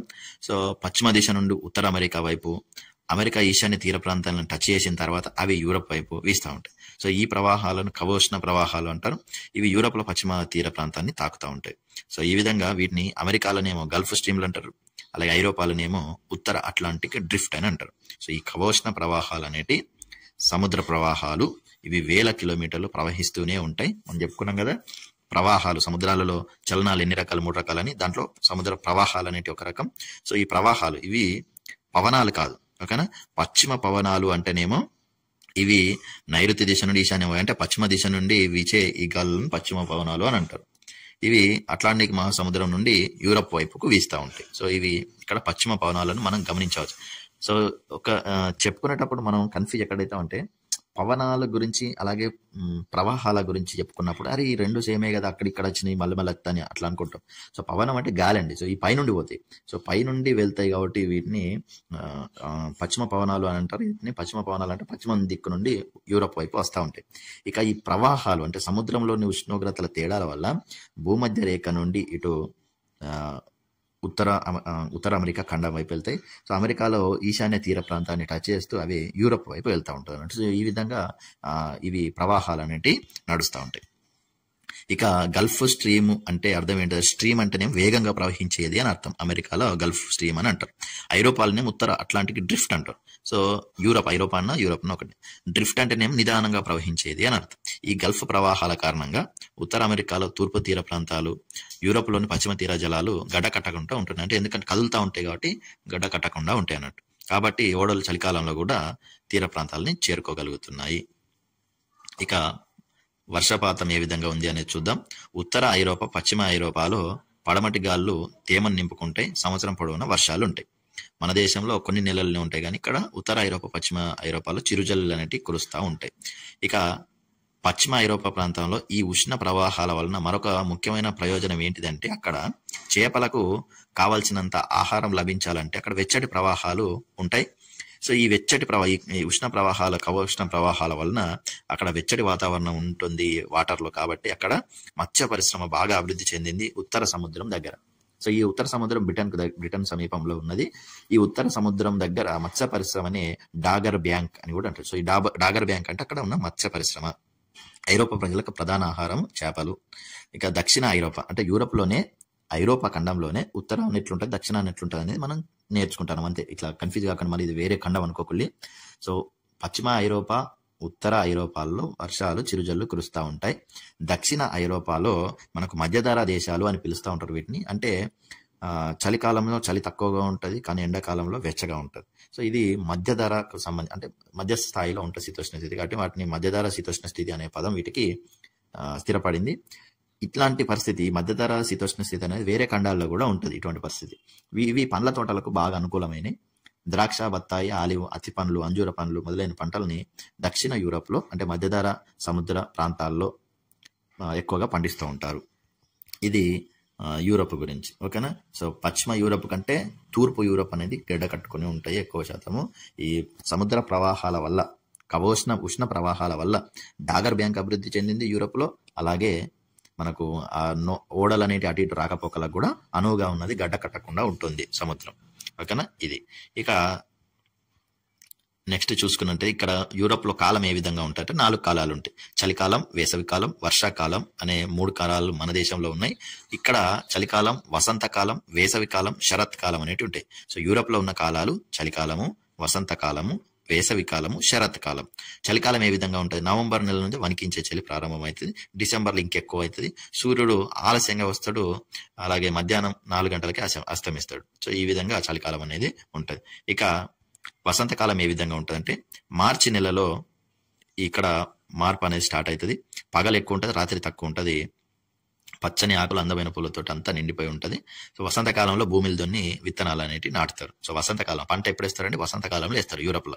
గోధుమ, రై కానీ, బార్లీ, మొక్కజొన్న, బీట్రూట్, ఓట్స్ వంటివి పండిస్తారు. ఇక వేసవి కాలంలో యూరప్లో జూన్ నుండి ఆగస్టు వరకు వేసవికాలం. మనకు జూన్, జూలై, ఆగస్టు, సెప్టెంబర్ ఇట్లా మనకు వర్షాకాలం అయితే, మనకు వర్షాకాలం ఉన్నప్పుడు యూరోప్ లో వేసవికాలం స్టార్ట్ అవుతుంది. వేడి ఎక్కువగా ఉంటుంది, వర్షాలు కురవు, పగటికి సమయం ఎక్కువ ఉంటుంది. తెల్లవారుజాము 4 సూర్యుడు వస్తాడు, రాత్రి 8 అయినా కూడా సూర్యుడు అస్తమయం జరగదు కొన్నిసార్లు నార్వే, స్వీడన్ వంటి ఉత్తర దేశాల్లో అర్ధరాత్రి వరకు కూడా సూర్యుడు ఉంటాడు. కాబట్టి వీటిని ఏమంటారు, అర్ధరాత్రి సూర్యుడు ఉదయించే దేశాలని కూడా అంటారు. సో ఆకాశంలో సూర్యుడు కూడా చాలా ఎత్తు వరకు రాడు మరి. సో మనకు మిట్ట మధ్యాహ్నం అయినట్టు చాలా ఎత్తున, అంటే మన నడినెత్తి మీద ఉన్నట్టు ఉండడు. సూర్యుడు ఉంటాడు కానీ భూమి ఆకాశాలు కలిసే చోట్ల, సో అంటే సంధ్యా సమయంలో మనకు సూర్యుడు ఎట్లా ఉంటాడో ఆ విధంగా కనిపిస్తూ ఉంటాడు. యూరోప్ లో వ్యవసాయానికి వేసవి కాలం అనుకూలమైనది. ఓకేనా. మనకు ఇక్కడ వర్షాకాలం ఎట్లా అనుకూలమైనదో యూరోప్ లో వేసవి కాలమే అనుకూలమైనది. అక్కడ క్రమ తప్పకుండా వర్షాలు కురుస్తాయి, నీటిపారుదల అవసరం ఉండదు. కాబట్టి వేసవి చివరి నాటికి పంట అనేది కోతకు వస్తుంది. మన దేశంలో వ్యవసాయానికి సంబంధించి 2 పంటలు తీస్తాం మనం. వ్యవసాయ కాలాలను 2గా చెప్తాం. అవి రబీ అనేది, ఖరీఫ్ అనేది ఒకటి. సో రబీ అనేది చలికాలం పండించే పంట, ఖరీఫ్ అనేది వర్షాకాలం పండించే పంట. సో జూన్, జూలైలో వేసేది ఖరీఫ్ పంట, తర్వాత చలికాలం నవంబర్, డిసెంబర్లో వేసేది రబీ పంట. మన దగ్గర 8 నుంచి 10 నెలల పాటు పంటలు పండించగలుగుతాం, కానీ అక్కడ 6 నెలలనే పంటలు పండిస్తారు. కాబట్టి కొన్ని చోట్ల ఒక్క పంట మాత్రమే తీయగలుగుతారు. ఇక చివరిది శరత్కాలం ఏ విధంగా ఉంటుంది. సెప్టెంబర్ నుండి అక్టోబర్ వరకు వాతావరణం మారిపోతుంది, ఆకులన్నీ రాలిపోతూ ఉంటాయి, వ్యవసాయ పనులు ఆగిపోతాయి. అప్పుడు వాళ్ళు గడ్డి కోసి ఎండబెట్టడం, ద్రాక్ష ఇతర పండ్లను తీసి జాములు, పండ్ల రసాలు, సారా లాంటివి తయారు చేయడం, ఇటువంటివి చేస్తూ ఉంటారు ఆ కాలం, శరత్కాలంలో. ఇక భూమి అనేది ఏ విధంగా ఉందంటే, ఐరోపాలో ఎక్కువ శాతం పర్వతాలతో కూడుకున్నది, వ్యవసాయానికి అనువైనది కాదు. మైదానాలు, నదీ లోయ ప్రాంతాలు చాలా సారవంతంగా ఉంటాయి. సంవత్సరం అంతా వర్షాలు కురవడం వల్ల ఏ నదులు కూడా ఎండిపోవు. ఓకేనా. కొన్ని దేశాల్లో తక్కువ భూములు ఉన్నాయి. నార్వేలో 3% పనికొస్తాయి వ్యవసాయానికి, ఇంగ్లాండ్ 30%, జర్మనీ 40% వ్యవసాయ భూమి ఉన్నది. భారతదేశంలో 55% కంటే ఎక్కువనే ఉన్నది వ్యవసాయానికి పనికొచ్చే భూమి. అంటే సగం కంటే ఎక్కువ వ్యవసాయానికి పనికొస్తుంది. ఇక హాలాండ్ లేదా డచ్ అంటారు దీన్ని. హాలాండ్ దేశంలో వ్యవసాయానికి పనికొచ్చే భూమి చాలా తక్కువ. అందుకని వీళ్ళు ఏం చేస్తారు, సముద్రంలో గోడలు కట్టి అక్కడ ఉన్న నీటినంతా తీసేసి ఆ సముద్రం నుంచి బయటపడిన భూమిలో వ్యవసాయం చేస్తున్నారు. చూడండి ఎంత టెక్నాలజీ వాళ్ళు ఉపయోగిస్తారు. భూమి లేదు కాబట్టి. సో నీటిని వెనక్కి మళ్ళించి గోడలు కడుతున్నారు, వాటిని డైక్స్ అని అంటారు. ఆ గోడలను అట్లా బయటపడిన భూమిని పోల్డర్ భూమి అంటారు. ఏమంటారంటే పోల్డర్ భూమి అంటారు. ఓకేనా. ఇది ఎవరు చేస్తున్నారు, పోల్డర్ భూమి ఎవరు వ్యవసాయం చేస్తున్నారు, హాలాండ్ లేదా డచ్. ఓకేనా. హాలాండ్ లేదా డచ్ వాళ్ళు చేస్తున్నది పోల్డర్ వ్యవసాయం చేస్తున్నారు. పోల్డర్ వ్యవసాయం, ఇక్కడ పోల్డర్ వ్యవసాయం వేరు, పోడు వ్యవసాయం వేరు, గుర్తుపెట్టుకోండి. పోడు వ్యవసాయం అంటే మన దగ్గర ఉన్న గిరిజనులు చేస్తారు, దాన్ని జూమ్ వ్యవసాయం అని కూడా అంటారు. పోల్డర్ వ్యవసాయం అంటే యూరప్ లో ఉన్న హాలాండ్ లేదా డచ్ వాళ్ళు సముద్రంలోంచి భూమిని బయటికి తీసి నీటిని వెనక్కి మళ్లించి అక్కడ వ్యవసాయం చేస్తున్నారు. అది. ఇక వ్యవసాయ విప్లవం అని అక్కడ కూడా వచ్చింది. అంటే చిన్న చిన్న రైతులందరినీ, కూలీలందరినీ తీసేసి పెద్ద పెద్ద భూస్వాములుగా ఏర్పడ్డారు. వాళ్ళలో చాలా మంది 50 నుంచి 100 ఎకరాలను ఆక్రమించుకొని, అంటే లేదా స్వాధీనం చేసుకొని వాళ్ళు పెద్ద ఎత్తున వ్యవసాయం చేస్తున్నారు. టెక్నాలజీ ఎక్కువగా ఉపయోగిస్తున్నారు వాళ్ళ దేశాల్లో. మిగతా వాళ్ళందరికీ సేవా రంగాలు కానీ, కార్మికులు కానీ మారిపోయారు, చిన్న చిన్న రైతులు అనేవాళ్ళు. ఇక వాళ్ళు ఎక్కడైతే వ్యవసాయం చేస్తారో అక్కడ ఇల్లు కట్టుకుంటారు. కాబట్టి పెద్ద పెద్ద గ్రామాలు అనేవి ఉండేవి. అంటే అక్కడో ఇల్లు కనిపిస్తాను. వ్యవసాయ క్షేత్రాల మధ్యలోనే వాళ్ళ ఇల్లులు అనేటువంటి చాలా విలాసవంతమైన జీవితాన్ని కూడా వాళ్ళు గడుపుతున్నారు. పెద్ద పెద్ద ఎత్తున వాళ్ళు వ్యవసాయం చేసి లాభాలు గడిస్తూ. మన దేశంతో పోలిస్తే అక్కడ ఐరోపాలో తక్కువ మంది వ్యవసాయం పైన ఆధారపడి జీవిస్తున్నారు. ఇక సముద్ర మార్గాన్ని ఎందుకు కనిపెట్టారని మనకు తెలుసు. సో లోతైన సముద్రంలో ఫస్ట్ చేపలు పట్టడానికి ఓడలను తయారు చేసి ఆ తర్వాత వ్యాపారాన్ని కూడా ఉపయోగించుకున్నారు. అంతకుముందు సముద్ర మార్గం కనిపెట్టక ముందు ఆసియా దేశాలనే చైనా, ఇండోనేషియా, భారతదేశంతో వ్యాపారాలు చేసేవాళ్ళు. పత్తి, పట్టు వస్త్రాలు, దంతాలు, లవంగాలు, మిరియాలు లాంటి సుగంధ ద్రవ్యాలను వీటిని కొనుక్కోవడానికి వాళ్ళు వెండి, బంగారం తీసుకొచ్చి మనకిచ్చి వాళ్ళు లవంగాలు, మిరియాలు, దాల్చిన చెక్కలు తీసుకెళ్లేవాళ్ళు. సో ఈ విధంగా అప్పటికే వ్యాపారం జరుగుతుంది. ఏ విధంగా జరుగుతుంది మరి వ్యాపారం ఎట్లా వచ్చేవాళ్ళు అంటే, వాళ్ళు మధ్య తూర్పు ప్రాంతాలు అంటే ఇరాను, ఆఫ్ఘనిస్తాన్ నుంచి భూమి మార్గం ద్వారా రావడం అనేది ఒక పద్ధతి, ఒక మార్గం. అలాగే రెండో మార్గం ఎర్ర సముద్రంలోకి వచ్చి అక్కడి నుంచి అరేబియా సముద్రంలోకి ఎంటర్ అయ్యి భారతదేశానికి చేరుకోవడం. ఇట్లా ఇది రెండవ పద్ధతి. సో ఈ విధంగా 2 మార్గాల ద్వారా వాళ్ళు వచ్చేవాళ్ళు. ఇక్కడ మనం పటంలో క్లియర్ గా గమనించవచ్చు. సో పటం అనేది చాలా ఇంపార్టెంట్. అందుకే ఇక్కడ చూడండి, మధ్యధరా సముద్రాన్ని ఎక్కడ నుండి వచ్చినా కూడా మధ్యధరా సముద్రంలోకి వస్తే వాళ్ళు ఈ భూమార్గం ద్వారా వచ్చి ఈ ఎర్ర సముద్రంలోకి వచ్చి, ఎర్ర సముద్రం నుంచి అరేబియా సముద్రంలోకి వస్తే వాళ్ళు ఇక్కడ భారతదేశానికి కానీ చైనాకి కానీ వెళ్లే అవకాశం ఉంటుంది.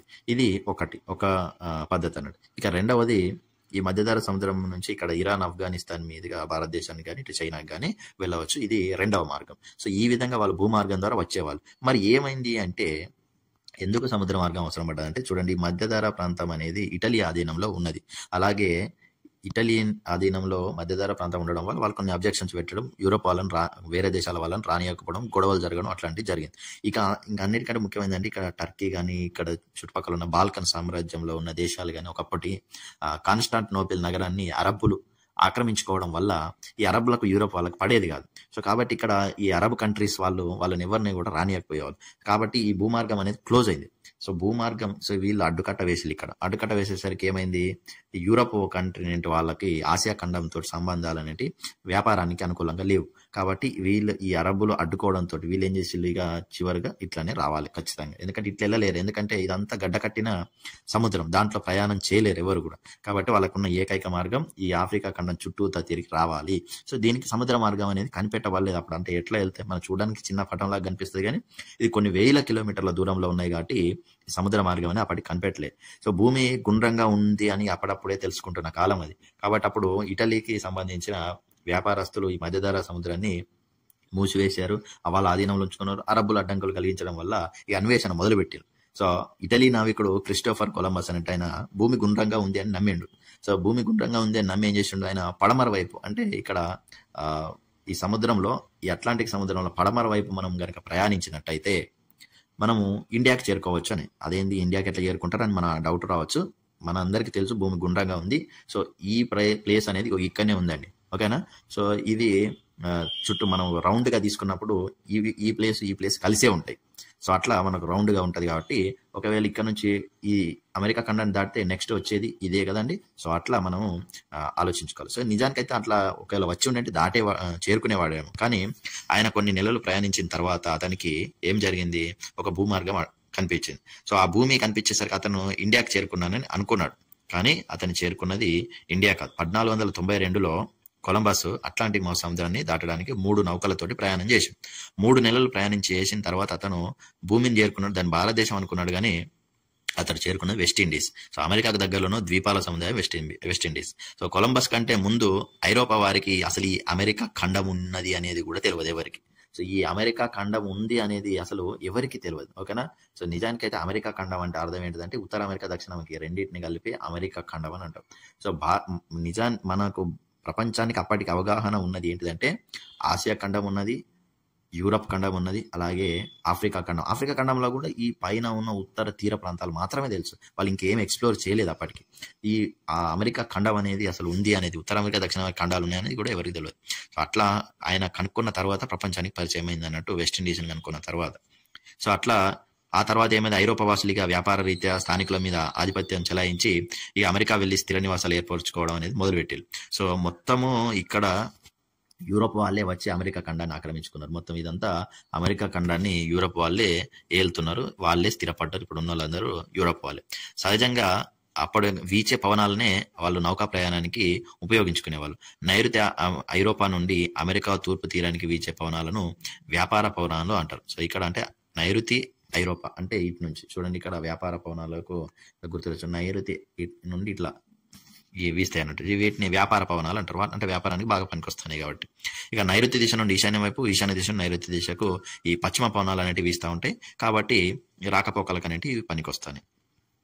ఇలాంటి వ్యాపార పవనాలకు అమెరికాకు వెళ్ళడానికి వాళ్ళు ఉపయోగించుకున్నారు అన్నట్టు. సో కొలంబస్ తర్వాత ఐరోపా వాసులు అనేక సముద్ర మార్గాలు కనిపెట్టిళ్ళు. వారు కేవలం అమెరికాకే కాకుండా ఆఫ్రికాకు, భారతదేశానికి, ఆస్ట్రేలియా దేశానికి కూడా సముద్రయానం చేసిళ్ళు. సో ఈ దేశాలతో వ్యాపారం చేసి వాళ్ళు అపారమైన సంపదలను తీసుకెళ్ళిళ్ళు. సో వాళ్ళ దేశాల్లో పారిశ్రామిక ఉత్పత్తులకు అవి ఉపయోగపడ్డాయి.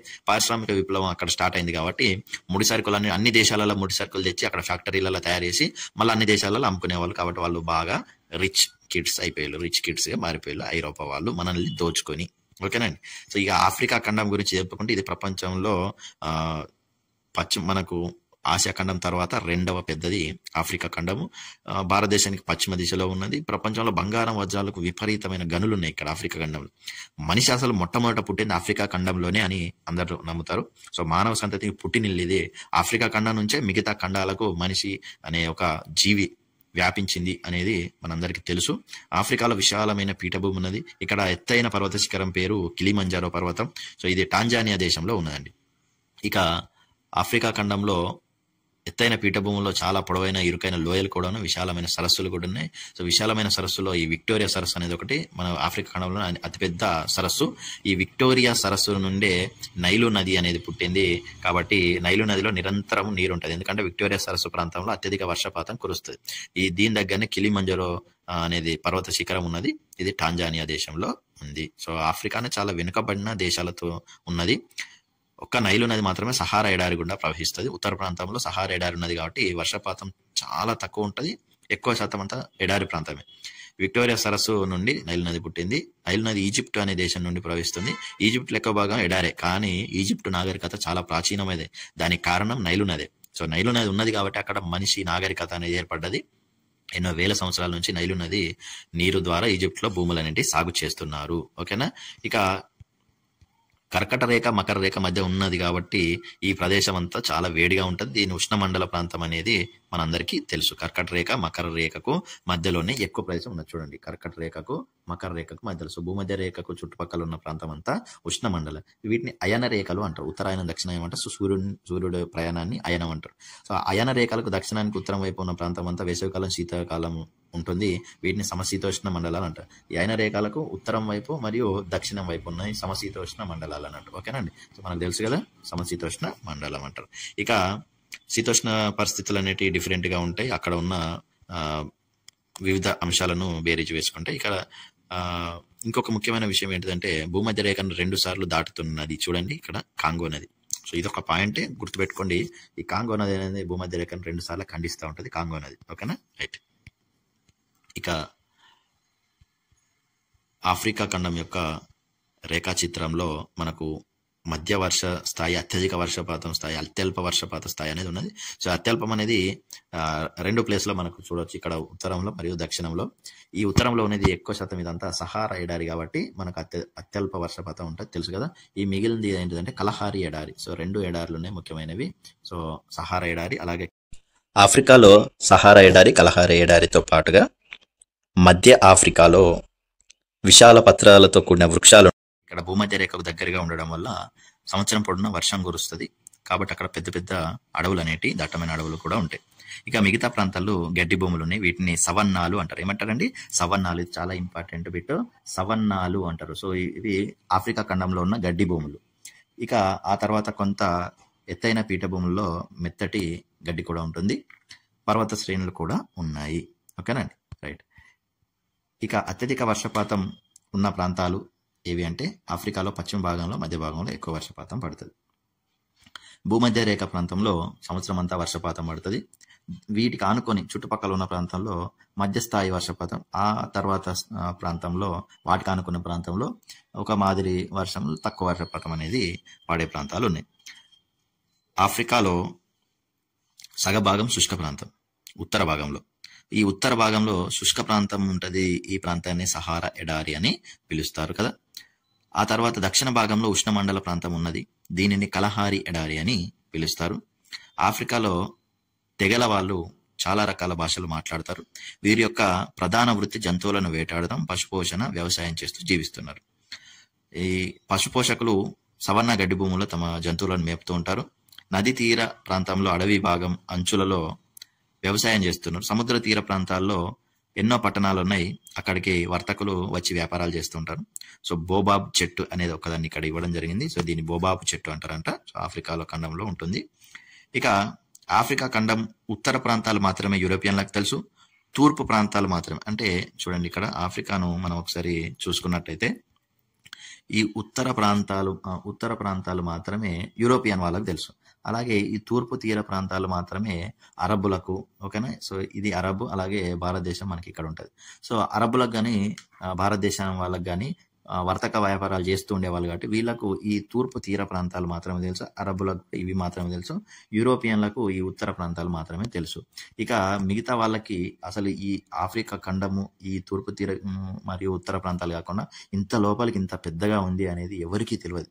సో ఇంత పెద్ద ఖండం అనేది చాలా మందికి తెలియకపోవడం వల్ల దీన్ని చీకటి ఖండంగా పిలిచేవాళ్ళు. అంటే దీని గురించి ఏది ఎక్కడ ఉంటుంది, ఖండం ఎంత పెద్దగా ఉన్నదని చాలా మొన్నటి వరకు, అంటే చాలా సంవత్సరాల వరకు తెలియదు అన్నట్టు. సో దాన్ని చీకటి ఖండం అంటారు. సో ప్రపంచానికి తెలియకుండా ఉన్నది కాబట్టి చీకటి ఖండం అని పిలుస్తారు. ఇక 500 సంవత్సరాల కిందట యూరోపియన్లు సముద్ర మార్గం గుండా భారతదేశాన్ని చేరుకోవడానికి ఆఫ్రికా ఖండాన్ని చుట్టూ తిరిగి వచ్చేవాళ్ళు.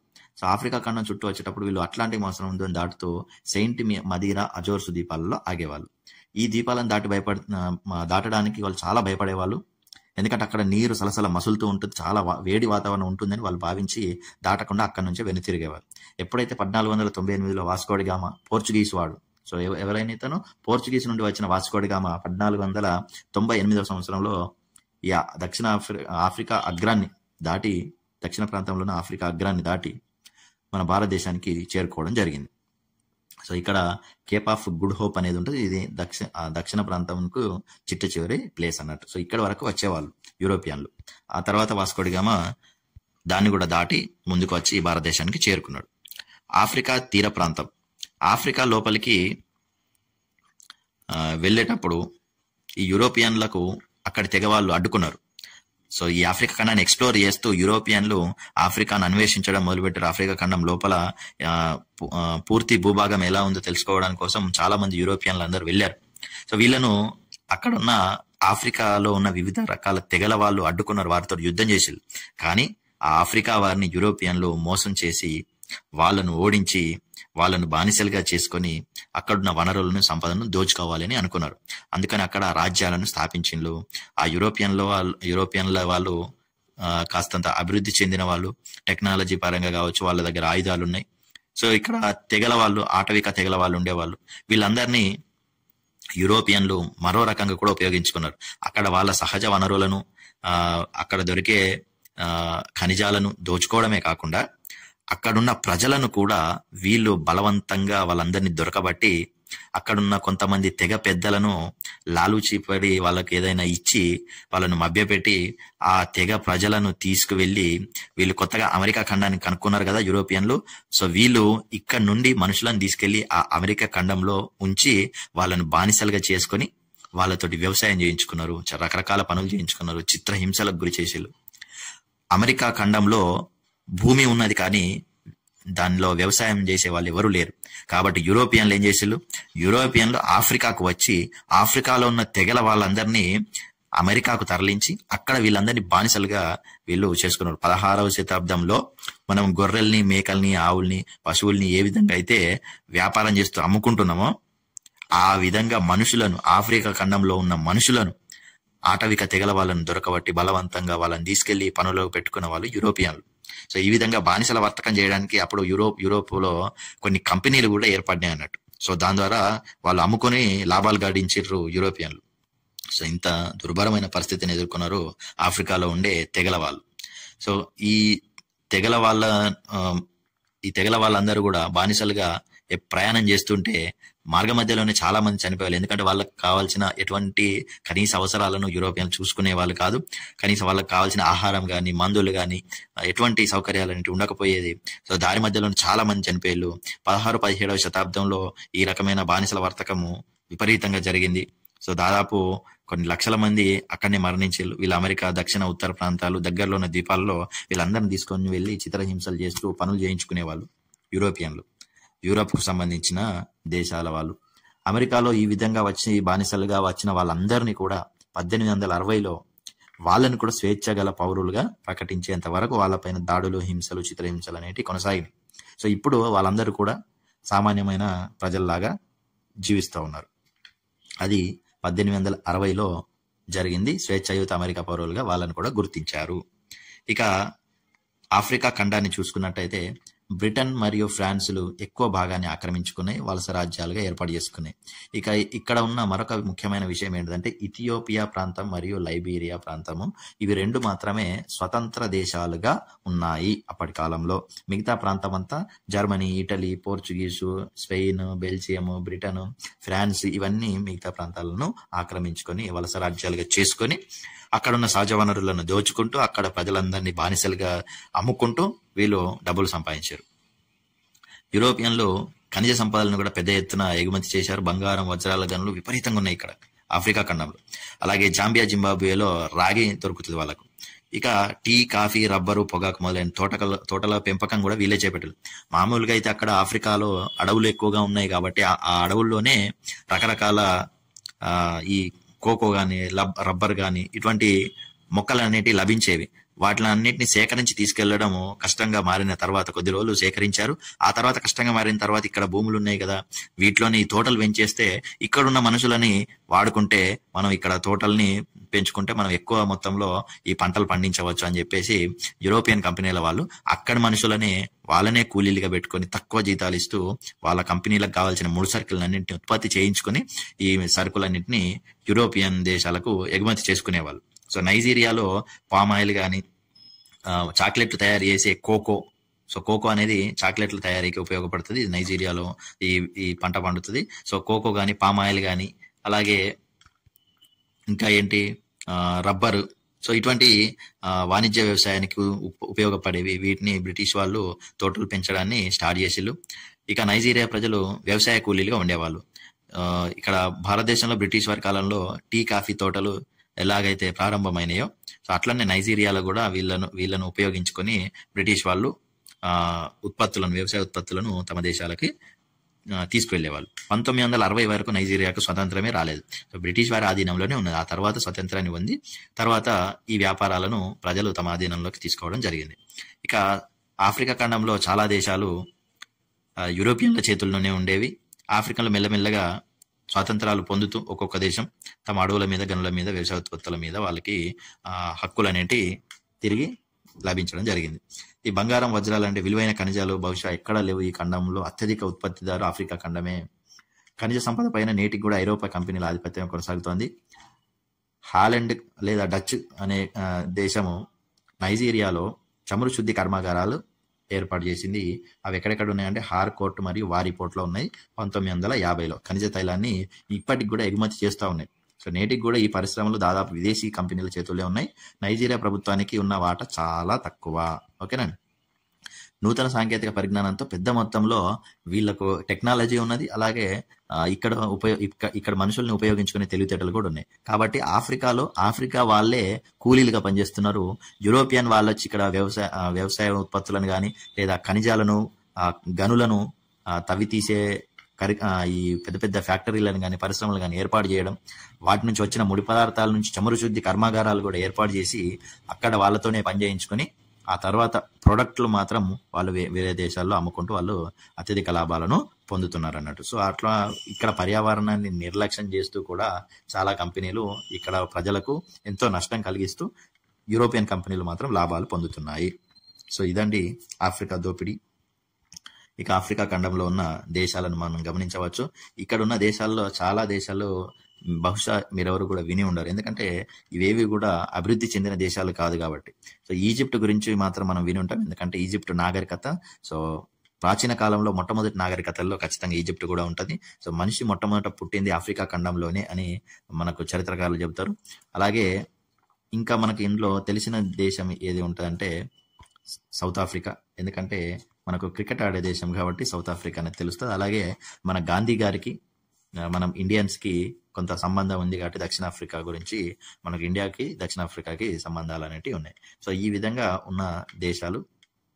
సో ఇందులో టాంజానియా అనేది కిలిమంజరో పర్వతం ఉన్నది టాంజానియాలో. ఇక చేతి వృత్తులు, ఇది మన దేశం గురించి, ఇక ఐరోపా ఖండం గురించి అయిపోయింది. సో చేతి వృత్తులకు సంబంధించి ఈత కమ్మలను తీసుకొచ్చి బుట్టలు అల్లుతారు. పోలయ్య అనే అతని వ్యక్తి గురించి, అతనికి రోజు ఎంత ఆదాయం వస్తుంది, అతను ఆ ఈత కమ్మ కట్టల్ని కొనుక్కొచ్చుకొని ఇట్లా బుట్టలు తయారు చేస్తాడని ఇట్లా రకరకాల విషయాలు ఇవ్వడం జరిగింది. సో అతని జీవన విధానం ఏ విధంగా ఉంటుంది. నగరంలో మురికి వాడల్లో ఎక్కువ మంది జీవిస్తూ ఉంటారు. అండ్ సో ఇట్లా పైకప్పులు, నీరు వచ్చే గుడిసెల్లో పైకప్పులు లేని వాటిలలో, మురికి కాలువల చుట్టుపక్కల దుర్వాసన వచ్చే సమస్యల మధ్యలో, దోమల మధ్యలో వీళ్ళు వెళ్ళదీస్తూ ఉన్నారు.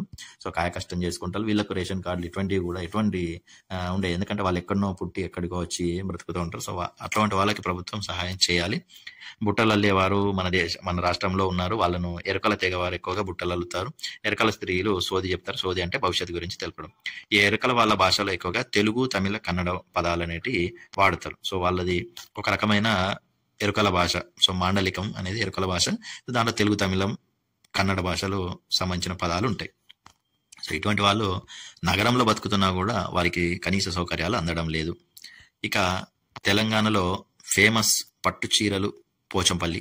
సో ఈ తెలంగాణలో ఇది యాదాద్రి జిల్లాలో ఉన్నది. ఈ పోచంపల్లి పట్టుకు మొట్టమొదటిసారి భారతదేశంలో పేటెంట్ రైట్ లభించింది. సో పేటెంట్ అంటే ఇది ఇక వాళ్ళకి యూనిక్ బ్రాండ్ అన్నట్టు. సో ఇక్కత్ అనేది వీళ్ళ బ్రాండ్. సో దీన్ని ఎవరు కూడా కాపీ కొట్టదు, ప్రపంచంలో ఎవరు కూడా కాపీ కొట్టద్దు, వీళ్ళే తయారు చేయాలి, వీళ్ళే అమ్ముకోవాలన్నట్టు. సో అట్లా మనకు పేటెంట్ అనేది లభించింది పోచంపల్లి ఇక్కత్ డిజైన్లకు. ఇక పోచంపల్లి చుట్టుపక్కల 100 గ్రామాల్లో 10,000 కుటుంబాలు ఈ పని చేస్తున్నారు. సో పోచంపల్లి ఈ రంగుల అద్దె ఈ పద్ధతిని పోచంపల్లి పద్ధతి లేదా బందిని అని కూడా అంటారు. ఓకేనండి. ఇక చీర తయారీకి పట్టుదారం కావాలి, రంగులు కావాలి, నూలు కావాలి. వాటిని నేత కార్మికులు సొంతంగా ఉత్పత్తి చేయరు. వాళ్ళు ఏం చేస్తారంటే మార్కెట్ నుంచి కొనుక్కుంటారు. పట్టు పురుగులు పట్టుకాయలు తయారు చేస్తాయి. ఆ కాయల నుంచి పట్టు దారాన్ని తీస్తారు. రైతులు మల్బరీ తోటల్లో ఈ పట్టు పురుగులను పెంచుతూ ఉంటారు. అలాగే చేన్లలో పండిన పత్తిని ఫ్యాక్టరీలో కానీ ఇంట్లో కానీ వాడకడం ద్వారా నూలు దారం తయారైతుంది. సో నూలు దారం అంటే పత్తి దారం. ఇక రంగులు ఫ్యాక్టరీలలో తయారైతాయి. వాటిని వీళ్ళందరూ కొనుక్కొచ్చుకొని డిజైన్లు వేసి చీరలు తయారు చేస్తూ ఉంటారు. సో దారానికి రంగు అద్దేటప్పుడు ఎక్కడైతే ఆ డిజైన్ అనే దాన్ని ఫస్ట్ గ్రాఫ్ పేపర్ మీద తయారు చేసి ఆ తర్వాత ఎక్కడెక్కడైతే రంగు అంటకూడదో అక్కడ కట్టుకట్టి ఏ రంగు అంటే ప్రదేశాలను రంగులో ముంచుతారు. ఆ తర్వాత ఆ కట్టు విప్పేసి మళ్ళీ మరొక రంగులో ముంచేటప్పుడు ఈ ఇంతకు ముందు వేసిన రంగు గల భాగాలన్నిటినీ కట్టుకట్టేసి ఇప్పుడు రంగు అంటవలసిన ఇంతకు ముందు వదిలిపెట్టిన ఆ ప్రాంతాన్ని రంగుతో నింపుతారు అన్నట్టు. సో ఆ విధంగా దీన్ని టై అండ్ డై, టై అంటే కట్టుకట్టడం, డై అంటే రంగు వేయడం. సో అట్లా కావలసిన ప్రాంతాన్ని మూసేసి ఎక్కడైతే రంగు అంటాలనో వాటిని తెరిచి ఉంచి రంగులో ముంచుతారు అన్నట్టు. సో అట్లా ఈ టై అండ్ డై పద్ధతిలో వాడతారు. ఇక పడుగు పేక అంటే ఏంటిదంటే పొడుగ్గా ఉండేది పడుగు దారము, పేక అంటే అడ్డంగా ఉండేదని పేక దారం అంటారు. సో ఈ చీర నేయడంలో ఈ పడుగు దారాలు పేక దారాలను అల్లికగా చేస్తూ వీళ్ళు చీర ఉంటారు. సో కండెలుగా చుట్టడం, ఒక మహిళ కండెలుగా చుట్టడాన్ని చిత్రంలో చూపించారు. అలాగే డిజైన్లు వేయడం ఇక్కడ చూడవచ్చు మనము. సో ఈ విధంగా వాళ్ళు చీరలు అనేటివి తయారు చేస్తూ ఉంటారు చేనేత కార్మికులు. చేనేత కార్మికుల సమస్యలను అధిగమించాలంటే ప్రభుత్వమే ఈ సహకార సంఘాలను ప్రోత్సహించాలి. వాళ్ళకి వర్తకుల పాత్రను తగ్గించి డిజైన్ల రూపకల్పన కోసం శిక్షణ కేంద్రాలు ఏర్పాటు చేయాలి. అలాగే వీరికి మారుతున్న వినియోగదారుల అభిరుచులను తెలుసుకునేలా వీరికి శిక్షణ అనేది ఇప్పించాలి. అవి లేకపోతే, మార్కెటింగ్ చేసుకునే అవకాశం లేకపోతే మధ్యవర్తుల చేతిలో వీళ్ళు మళ్ళీ మోసపోవాల్సిన పరిస్థితి వస్తుంది. చేనేత కార్మికులకు కావాల్సిన ముడి పదార్థాలను, వాటిని మార్కెటింగ్ చేసే సౌకర్యాలను తెలంగాణలో మాస్టర్ వీవర్స్ మరియు వర్తకులు కల్పిస్తున్నారు. సో ఈ మాస్టర్ వీవర్స్ ఏం చేస్తున్నారు, ఎవరైతే తక్కువ జీతానికి పనిచేస్తారో అటువంటి కార్మికులకు ఈ ముడి సరుకులను అలాగే దానికి కావాల్సిన పనిముట్లను, మగ్గాలను రుణాలపైన అందిస్తున్నారు. సో అలా తయారైన చీరలు ఇతర మాస్టర్ వీవర్స్కి అమ్మకూడదు, వాళ్ళకే అమ్మాలి. సో వాళ్లకు కూలీని నిర్ణయిస్తే వాళ్ళకి చెల్లిస్తారు. సో ఒకవేళ నేత కార్మికులు తమ ఆదాయాన్ని పెంచుకోవాలని ఎట్లా ప్రయత్నం చేసినా కూడా తక్కువ కూలి ఇచ్చే వాళ్ళకి వీళ్ళు పని ఇస్తారు అన్నట్టు. సో ఆ పని పోతుంది కాబట్టి, పని కావాలి కాబట్టి వీళ్ళు చేనేత కార్మికులు తక్కువ కూలికైనా కూడా పనిచేస్తూ ఉంటారు. సో ఇటువంటి దుస్థితి నుండి వీళ్ళను చేనేత సొసైటీలు ఈ మాస్టర్ వీవర్ల నుండి రక్షించాలి. వాళ్ళ నుంచి శ్రమకు తగిన ఫలితాన్ని పొందేలాగా చూడాలి. సో ఈ విధంగా మనకు చేనేత కార్మికులు అనేటి మాస్టర్ వీవర్స్ చేతిలో నష్టపోతున్నారనే విషయాన్ని మనం గమనించవచ్చు. సో ఇదండి మనకు 7th క్లాస్లో ఉన్న 7 లెసన్స్ కంప్లీట్ అయిపోయాయి. మీకు మన క్లాసెస్ కనుక నచ్చినట్టయితేనే మీ ఫ్రెండ్స్కి కూడా షేర్ చేయండి. మీ ఫ్రెండ్స్ కూడా ఇటువంటి మంచి సమాచారాన్ని పొందాలంటే వాళ్ళని కూడా సబ్స్క్రైబ్ చేసుకోమని చెప్పండి. MS క్రిష్ అకాడమీని ప్రోత్సహించండి. జై హింద్. మన MS క్రిష్ అకాడమీలో యూట్యూబ్ ఛానల్లో 3rd class, 4th class, 5th class, 6th క్లాస్కి సంబంధించిన లెసన్స్ అన్నీ కూడా ఎక్స్ప్లెయిన్ చేయడం జరిగింది. అలాగే మీకు ఉచితంగా టెస్టులు కండక్ట్ చేయడం జరుగుతుంది. మన MS Krish academy WhatsApp group link డిస్క్రిప్షన్లో ఉంటుంది, వెళ్ళి జాయిన్ అవ్వండి. మీ ఫ్రెండ్స్కి కూడా షేర్ చేయండి వాట్సాప్ గ్రూప్ లింక్ని. దాంట్లో మీకు ఉచితంగా అన్ని రకాల PDFs మెటీరియల్స్ అనేటివి లభిస్తాయి. ఉచితంగా టెస్టులు రాసుకునే అవకాశం కూడా, లింక్స్ అనేటివి కూడా ప్రొవైడ్ చేయడం జరుగుతుంది. సో ఈ అవకాశాన్ని సద్వినియోగం చేసుకోండి. అందరికీ ఆల్ ద బెస్ట్.